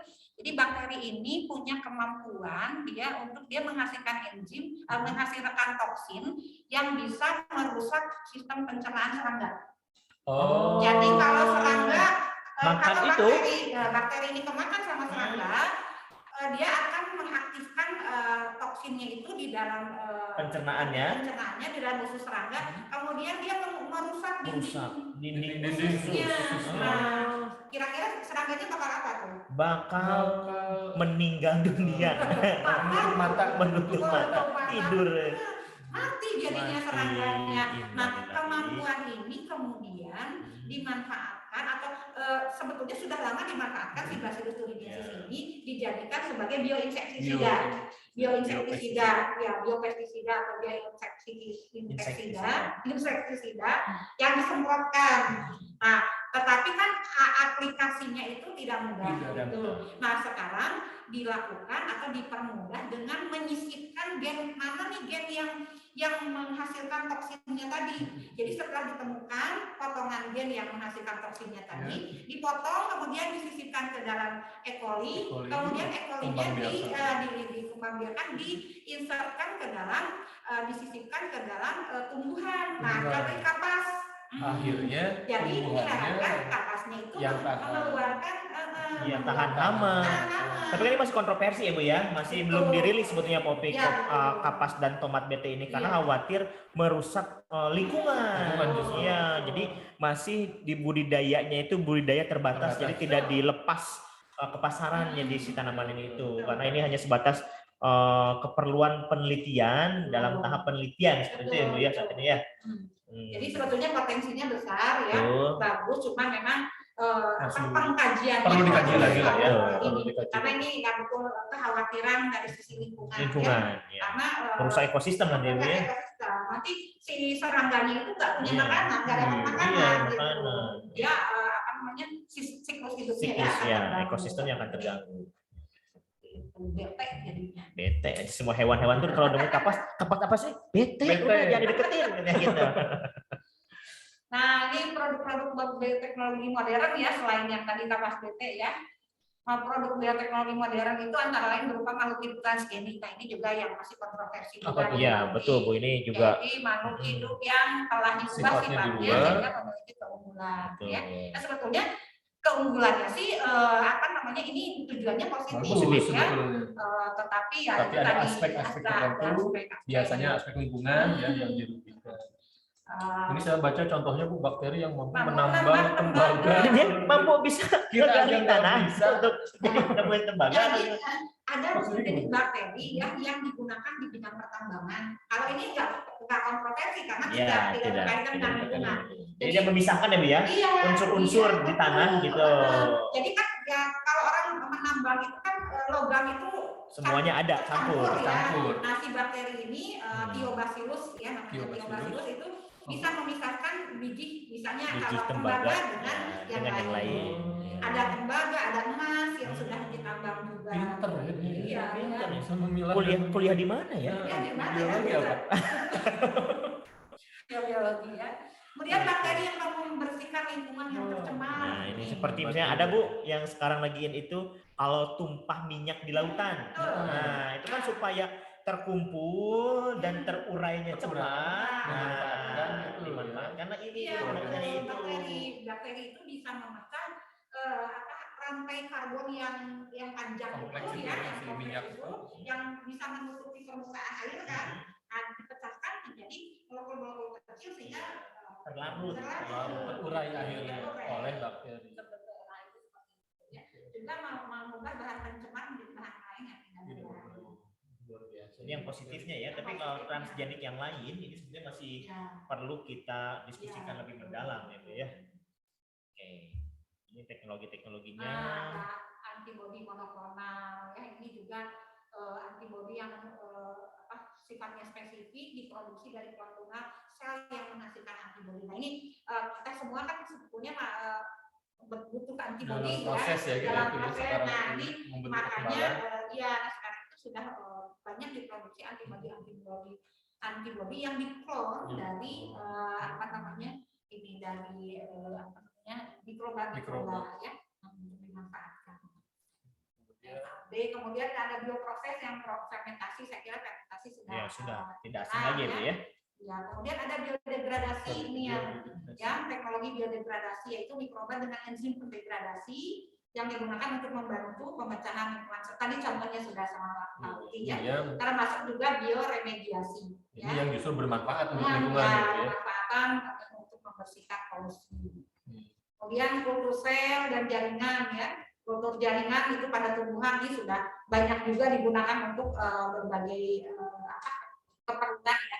Menghasilkan bibit yang unggul ya. Unggul yang tahan. Unggul, mandiri, berkarakter.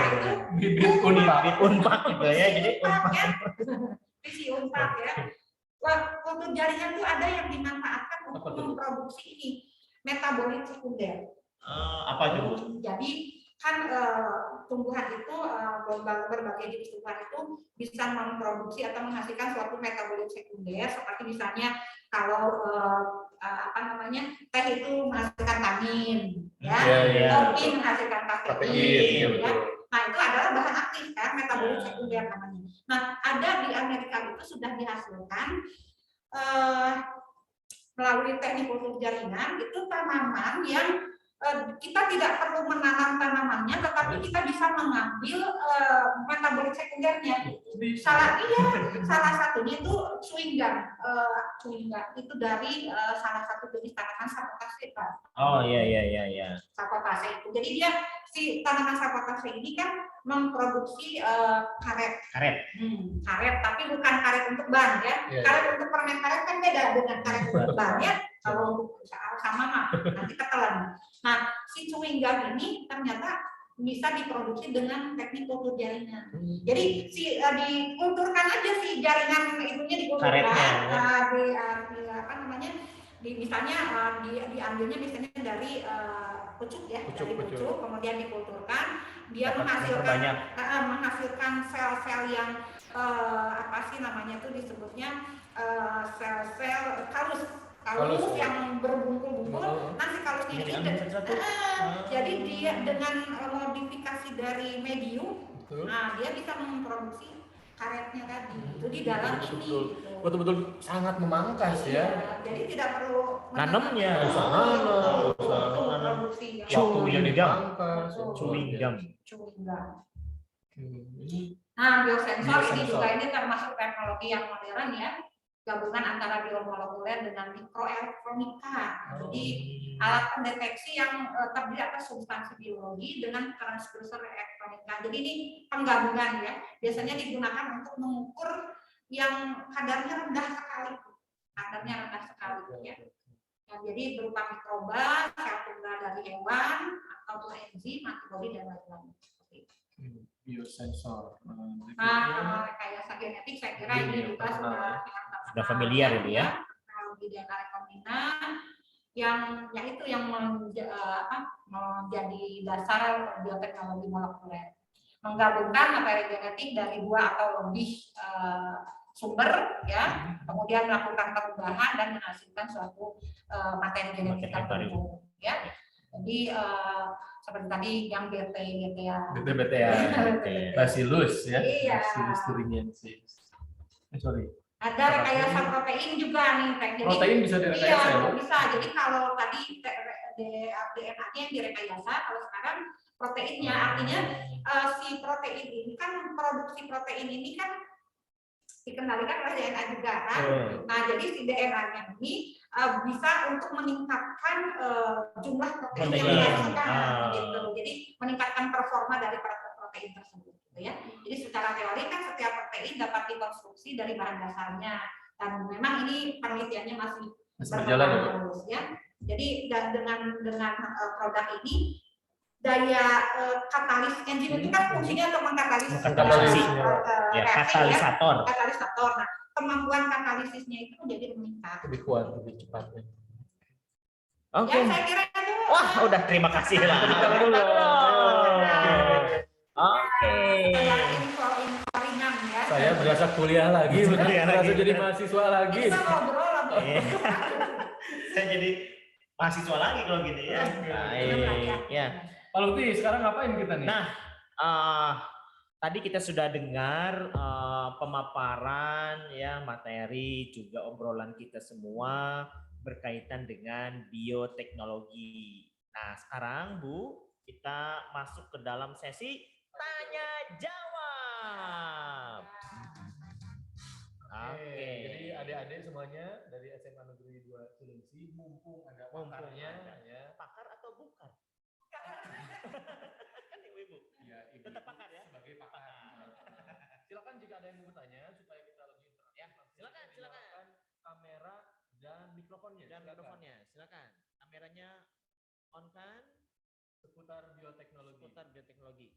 Seputar yang lain juga boleh. Mau tanya tentang prodi pendidikan biologi? Boleh. Ayo. Nanti yang bertanya dapat muk cantik.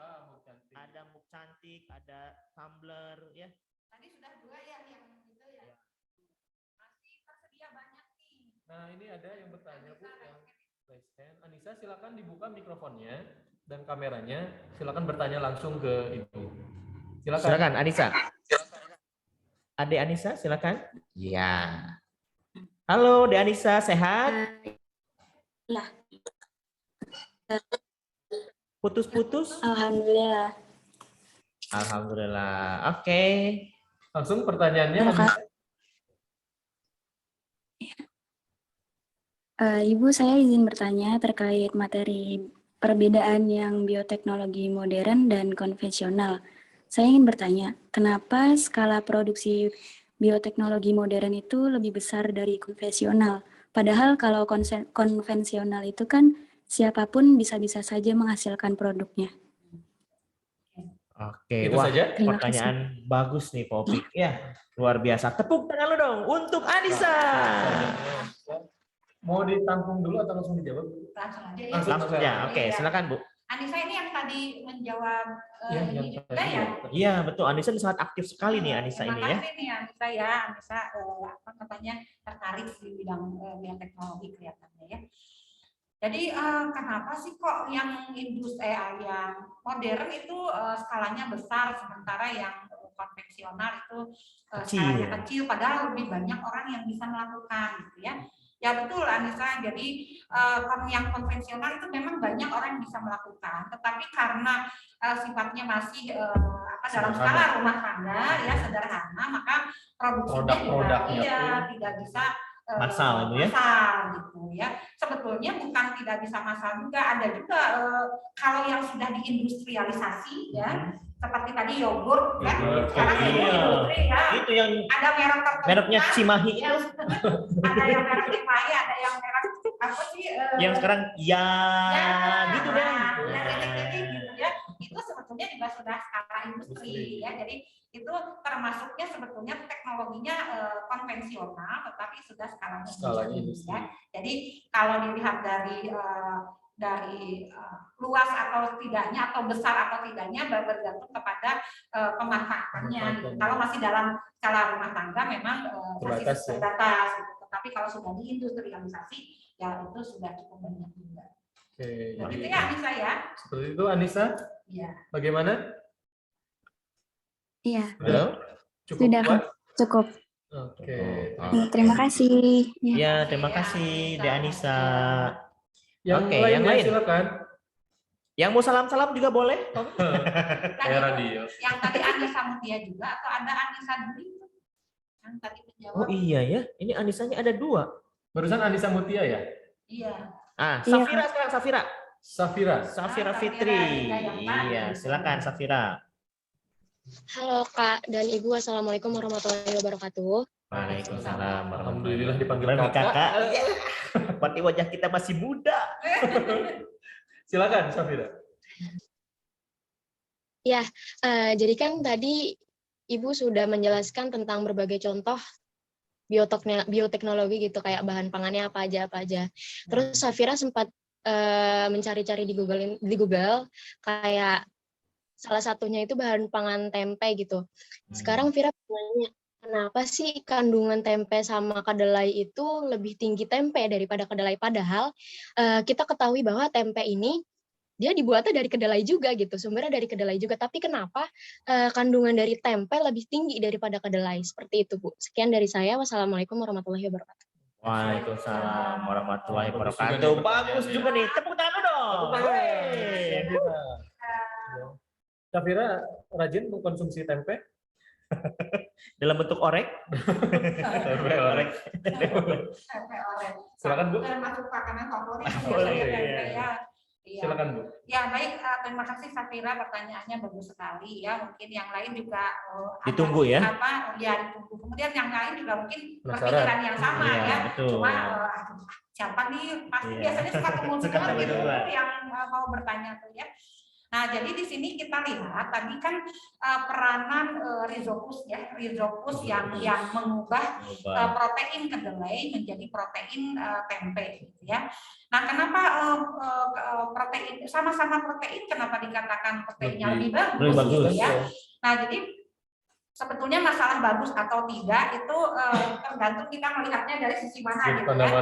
Nah, yang jelas bahwa kemampuan rhizopus untuk melakukan fermentasi itu dia punya enzim yang bisa mengubah protein kedelai yang kompleks menjadi protein tempe yang lebih sederhana.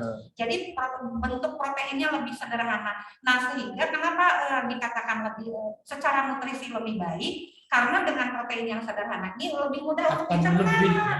Mudah dicerna dan diserap. Ya betul, mudah dicerna dan diserap sehingga kalau misalnya kita makan kedelai 1 on 100 gram beda ya dengan tempe, itu protein yang bisa kita serap itu lebih besar. Tempe gitu. Ya, karena ada bulukannya itu, apa bulukan? Yang putih-putih itu kan rhizopusnya itu. Iya, benang-benang ipanya. Jadi seperti itu ya, saya kira. Jadi bukan berarti lebih bagus gitu ya. Memang sih kita mendengarnya kandungan gizinya lebih bagusnya, lebih bagus itu dalam hal karena mudah terserap. Lebih sama sederhana. seperti pada yogurt. Nah, kalau yogurt, Bu? Yogurt juga sama, yogurt itu awalnya kan susu. Nah, Air susu. air susu. Air susu. Masa susu bukan air? Oh iya. Susu itu kan dia mengandung laktosa ya. Nah, diubah oleh si bakteri Lactobacillus ya. Vulgaris itu dia akan diubah menjadi ada asam laktat. Makanya dia rasanya asam. Nah, ini lebih mudah diserap. Hasil dari fermentasinya. fermentasinya gitu. Karena dia sudah menjadi galaktosa kalau gulanya ya. Gulanya sudah menjadi galaktosa kemudian dengan asam laktat. Jadi biasanya yogurt itu aman dikonsumsi oleh orang-orang yang intoleran. Laktosa intoleran. Iya, betul. Laktosa intoleran. Kan ada orang yang bukan tidak suka susu tapi setiap minum susu itu sakit perut, kembung. Itu biasanya intoleran. Tapi kalau minum yogurt aman. Karena langsung diserap. Jadi salah kalau ada persepsi yogurt itu susu basi. Salah ya, karena sebetulnya dia kualitasnya susu fermentasi. Susu basi. Susu fermentasi. Asam. Bukan basi bagus ya. Seperti itu. Oke, seperti itu. Safira, bagaimana? Iya, Kak. Iya, Ibu. Iya, dipanggil kakak lagi. Terima kasih, enggak apa-apa. Iya. Oh, ke Ibu juga, Kakak ya. Terima kasih, Safira. Wajah kita masih muda kok, Yang lain dengan Ibu juga. Yang lain lagi masih ada yang ingin ditanyakan? Silakan. Halo. Ibu. Halo. Ya. Dari siapa ini? Safira lagi. Tadi saya pengen nanya, kenapa sih kan kalau misalnya tempe difermentasi itu pakai bakteri yang namanya Rhizopus oligosporus ya, Bu. Nah, kenapa hanya memakai bakteri itu? Alasannya kenapa? Terus bagaimana sih proses dari si bakteri ini supaya dia bisa fermentasi si tempe ini gitu? Kenapa jenis bakterinya Rhizopus tadi? Rhizopus. Kalau Lactobacillus nanti jadi yogurt. Kedelai jadi yogurt. Iya, betul. Iya, Safira pertanyaannya berantai. Bercabang-cabang. Jadi curiosity-nya bagus, Bu. Rasa ingin tahunya bagus. Jadi pantas ini Safira harusnya masuk ke prodi pendidikan biologi, Bu. Iya. Supaya kita lebih banyak berdiskusi nanti Safira ya. Kita diskusi lebih jauh lagi. ya. Ditunggu ya. Iya, nanti diskusinya tidak hanya di ruang kelas, kalau gitu bisa di kafe. Gaya. Laboratorium. Oh iya, sekarang laboratorium. Kayak yang punya uang aja. Ya gimana Bu? Kenapa spesifik gitu? Iya, saya ralat sedikit ya. Jadi Rhizopus itu bukan bakteri ya, Salmonella, tapi dia itu adalah fungi. Fungi ya, jamur-jamuran. Jamur mikroskopis yang kita kenal sebagai fungi. Jadi kenapa kok Rhizopus? Memang ada Rhizopus stolonifera, Stoloniferus, ada juga Rhizopus oryzae ya. Pokoknya Rhizopus aja ya. Nah, kenapa kok Rhizopus? Nah, karena memang aktivitas mikroba ini sifatnya spesifik. Spesifik, betul. Ya, jadi tidak semua mikroba cocok dengan medium sembarang medium. Jadi dia bisa melakukan fermentasi pada medium yang tepat. Gitu. Nah, kebetulan si Rhizopus ini medium yang tepat untuk fermentasinya adalah kedelai. Gitu. Makanya dia menggunakan Rhizopus. Gitu ya. Jadi tidak bisa misalnya, oh dia dikasih bakteri yang lain atau dikasih fungi yang lain, yang nggak akan jadi. Tempe. Ya, bahaya. Kedelai dikasih ini salmonella, tipes dia.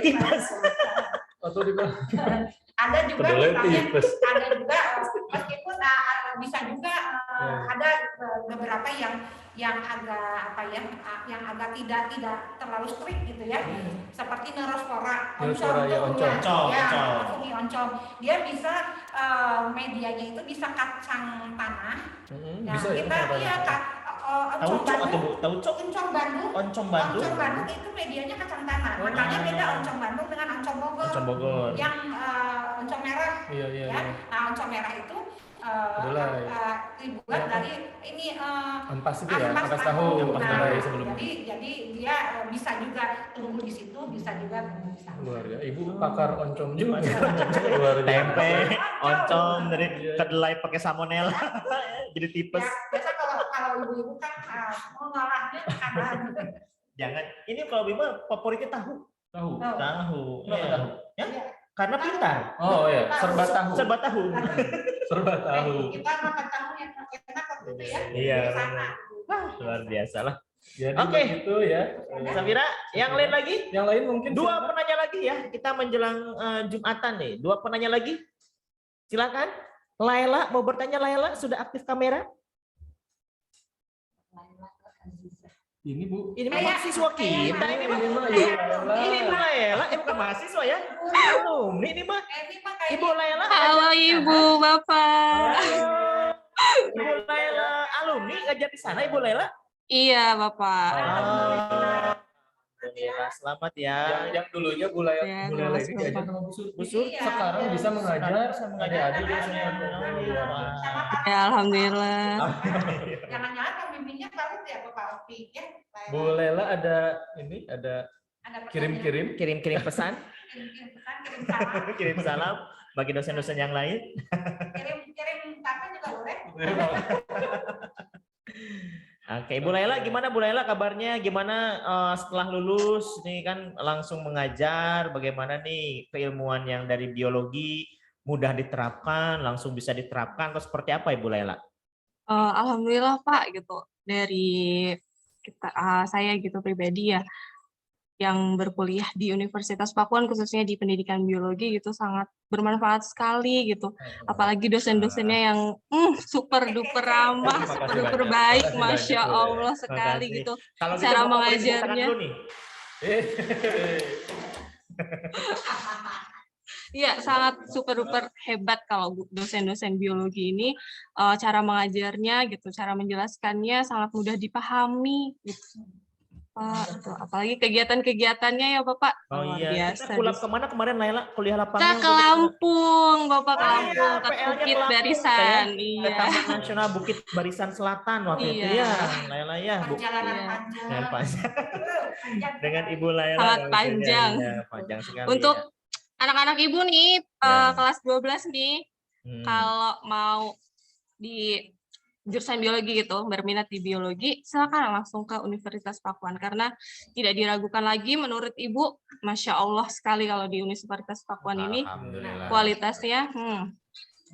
Yang tadinya jujur ya Bu, Pak, gitu. Yang tadinya saya tidak minat di jurusan guru ini setelah saya masuk ke pendidikan biologi di Universitas Pakuan.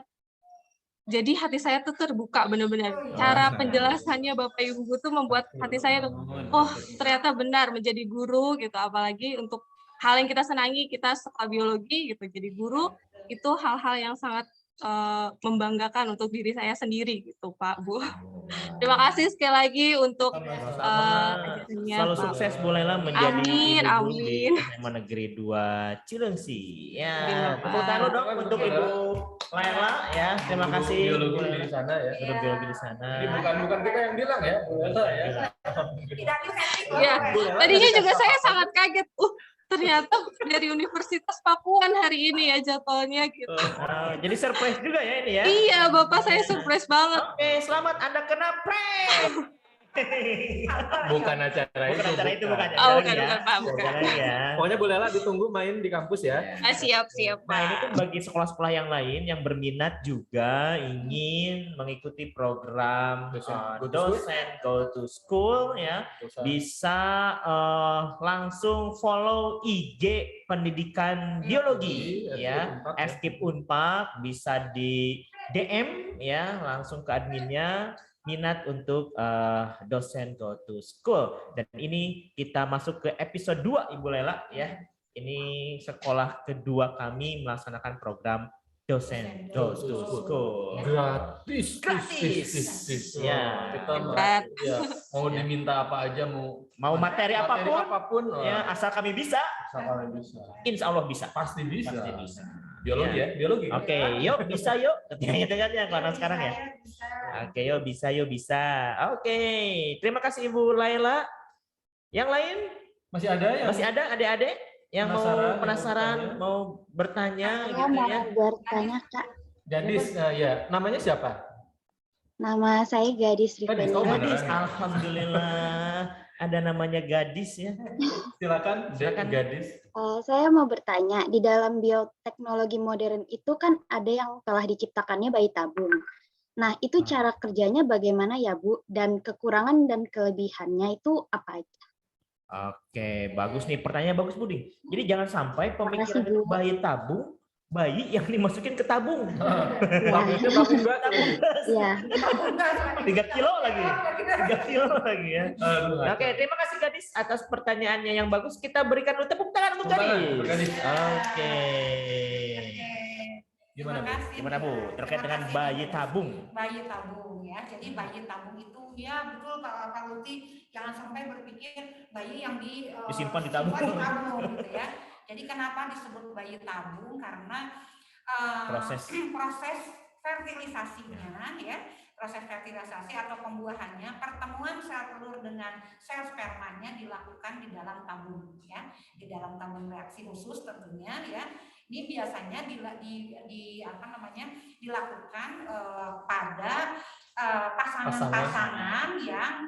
suami istri ya, pasangan suami istri yang secara normal biologis, ya, secara biologis itu sulit untuk bertemu antara sel sperma dengan sel telur. Jadi di dalam rahimnya itu mungkin ada gangguan, ada penyempitan tuba fallopinya atau ada gangguan hormonal pada rahimnya, sehingga ketika sel telur siap dibuahi tapi sperma belum sampai. Sperma sudah sampai, ini sudah kelar. Jadi tidak bisa ketemu pas waktunya gitu ya. Makanya dilakukan sengaja diketemukan, diambil sel telurnya, diambil sel spermanya, diambil, dipertemukan di dalam tabung gitu ya. Nah, ini sebetulnya teknologi dalam hal dalam hal sistem reproduksi ya pada manusia. Tetapi kalau mengacu pada bahwa teknologi modern itu di situ ada rekayasa genetik, ada manipulasi DNA, tidak memenuhi unsur itu. Jadi masih sah sebetulnya. Jadi bayi tabung itu bukan produk rekayasa genetik. Memang dia adalah teknologi untuk sistem reproduksi, tetapi tidak masuk kategori bioteknologi modern. Karena tidak bisa dipesan. Saya pengen dengan bayi tabung hidung anak saya mancung, itu nggak bisa. Kulitnya putih, itu nggak bisa. Tetap aja yang disatukannya seperti itu ya. Jadi bukan bioteknologi Bu ya? Iya. bioteknologi, Bioteknologi, tapi tidak ada rekayasa genetika. Gitu.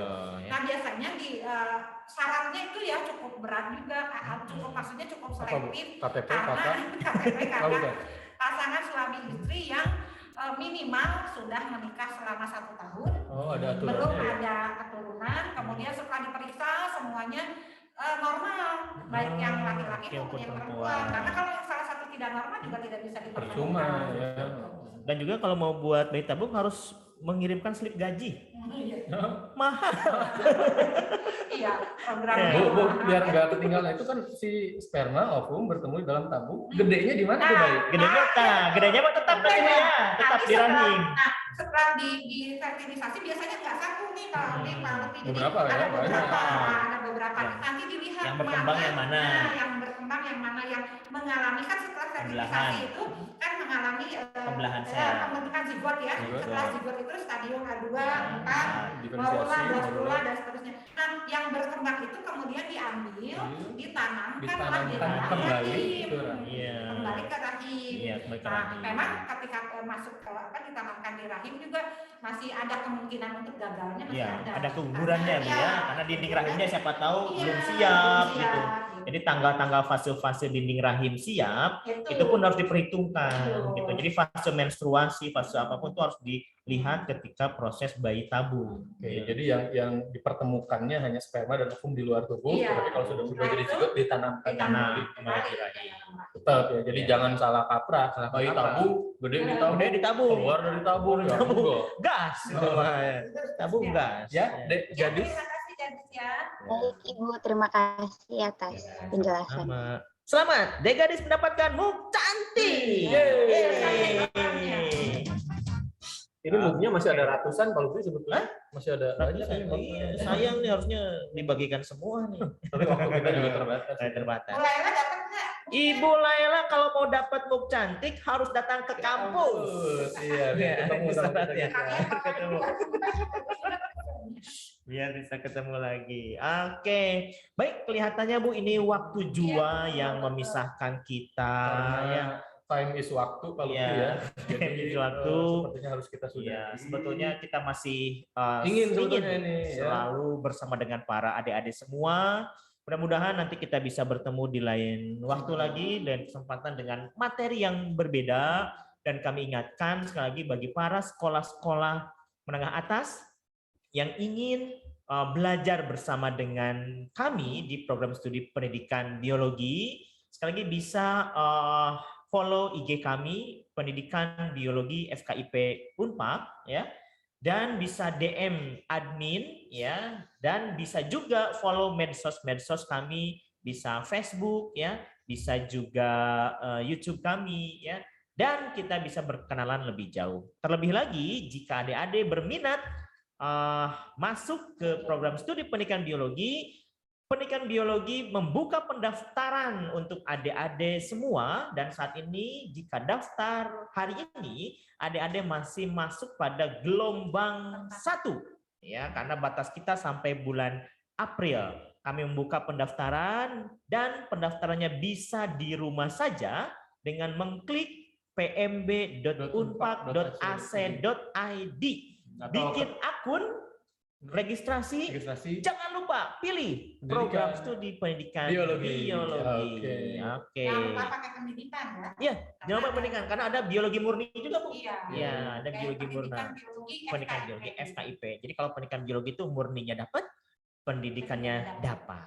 Pak Lutfi, ini sebentar ada titipan dari Ibu Kaprodi, katanya ini bagi adik-adik, bukan amplop. Silakan follow IG Prodi Pendidikan Biologi. Bagi 5 tercepat kita akan kirimkan mugnya gratis ya. 5 yang follow tercepat ya. Oke, silakan. Alamat IG-nya apa? Pbio Unpad. Pbio Unpad. Iya. 5 tercepat ya. 5 tercepat. Kita akan umumkan ya. Iya, nanti kita akan sampaikan ya. Jadi IG-nya sekali lagi adalah Pbio Unpad. Sudah ada di kolom chat. Ya, di kolom chat juga sudah diumumkan. Udah ada belum? 5 tercepat? Sudah? Oke, nanti sambil tim mengecek ya. Terima kasih juga ini untuk Ibu Dr. Suti Kurniasi ya atas kesempatannya, waktunya kita belajar lagi dengan belajar banyak ya. Mudah-mudahan bermanfaat untuk kita semua ya. Juga jangan kapok Bu. Nanti kalau kita panggil lagi di acara dosen Go to School ya. Sekolah yang lainnya. Ya, di sekolah yang lainnya, betul. Safari juga Safari. Terima kasih juga diberi kesempatan untuk bersama adik-adik SMA ya, siswa-siswa SMA. Saya merasa lebih muda lagi berarti ya sama anak-anak SMA. Jadi mudah-mudahan apa yang kita bahas hari ini bermanfaat ya adik-adik ya, dan menambah wawasan kita semua, terutama khususnya di bidang bioteknologi ya. Jadi teknologi itu sesuatu yang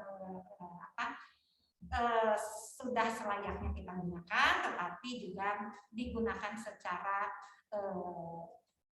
cerdas, secara bijak. Oke. Terima kasih. Mohon maaf apabila masih ada kekurangan atau hal-hal yang tidak terjawab pertanyaannya ya. Sampai jumpa di lain kesempatan. Assalamualaikum warahmatullahi wabarakatuh. Waalaikumsalam warahmatullahi wabarakatuh. Terima kasih beri tepuk tangan untuk Bu Suti. Ya, nah kita sudah dapatkan topik 5 IG terbaik Bu. Ya, sudah ya. Yang pertama itu adalah dengan nama IG-nya R.Syah. Wih, R.Syah, selamat. Selamat ya. Lalu R-nya apa ya? R-nya Ridwan. Yang kedua, Bintang _Mahesa 21. Wih, pasti lahirnya tanggal 21. Ya. Pede aja. Lalu berikutnya Rakila ZR. Ya. ZR. Oh, ZR. Motor. Berikutnya ada Elvirap TRR. Susah nih nama-nama. IG zaman sekarang ya. Nama IG zaman sekarang. Elvirap TRR. Terakhir. TS Nisa. TS Nisa. Oke. Selamat. Kita akan kirimkan beberapa muk cantik untuk SMAN 2 Cilengsi. Oke, baik. Akhirnya topik tidak terasa. Walaupun terasa, tidak terasa lah pokoknya. Tidak terasa aja ya. Apalagi nanti kalau bulan puasa, kalau kita podcast gini terus nih kayaknya nggak terasa, tiba-tiba beduk aja. Tiba-tiba minum aja. Oke, baik adik-adik semua, Bapak Ibu guru, kami ucapkan terima kasih atas kesempatannya. Mudah-mudahan ini kerjasama bukan akhir dari segalanya, ini mudah-mudahan awal dari kerjasama yang akan kita jalin. Terima kasih untuk semuanya dan mudah-mudahan kita bisa bersilaturahmi tidak hanya secara daring, tetapi kita bisa bertemu secara luring dengan nanti pada saat pertemuan dengan mahasiswa baru sebutkan, Pak, saya dari SMAN 2 Cilengsi. Nah, ya. Kita bisa bertemu jika adik-adik nanti bergabung bersama keluarga besar pendidikan biologi FKIP Unpad. Bukan begitu, Pak Opik? Betul sekali ya, dan buat adik-adik juga tetap semangat ya, tetap jaga kesehatan di masa-masa pandemi sekarang ya. Mudah-mudahan juga situasi kondisi sekarang semakin baik, Pak Lutfi ya. Betul. Mudah-mudahan kita bisa segera bertemu di waktu dan lain kesempatan. Mungkin itu Oke. saja dari satu lagi. Khusus untuk SMAN 2 Cilengsi yang daftar di gelombang 1 ini free pendaftaran. Oke, luar biasa ya. Jadi jangan tunggu waktu lagi ya, segera daftarkan agar bisa free uang pendaftaran. Nanti biasanya di reimburse. Ya, biasanya bayar dulu nanti reimburse dan bisa dikoordinir melalui sekolahnya sama Bapak Ibu gurunya, lapor nanti ke guru biologinya ya, ke Ibu Siti nanti ya, Siti Munajah juga bisa, ke Bu Laila juga bisa ya. Sip, itu saja ya. Iya, udah dari kami. Salam sehat ya, semoga kita selalu menjadi generasi yang cerdas, cerdaskan generasi bersama kami. Program studi pendidikan biologi dalam program Dosen Go Wassalamualaikum warahmatullahi wabarakatuh. Waalaikumsalam warahmatullahi wabarakatuh. Terima kasih. Makasih, Kak. Mau pulang. Kak, makasih Bu. Terima kasih. Kak.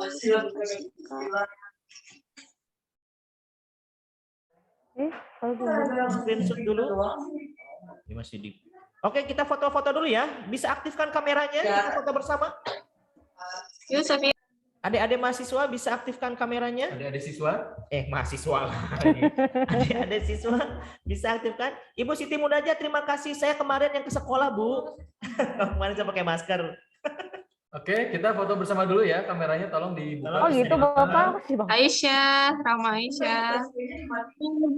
Ayo Zayana, Anissa. Ayo diaktifkan kameranya, Nak. Teh Hilda bisa bantu screenshot juga. Oke, kita hitung ya. 5, 1, 2, 3. Halaman kedua. Ada berapa halaman, Topik? Ada 3 halaman. Halaman kedua, 1, 2, 3. Nah, ini masih pada nutup nih kameranya. Ini malu-malu Topik biasanya. 1, 2, 3. Oke, sudah Pak Lutfi. Oke, terima kasih. Salam sehat untuk semuanya. Kami pamit. Amin, ya Allah.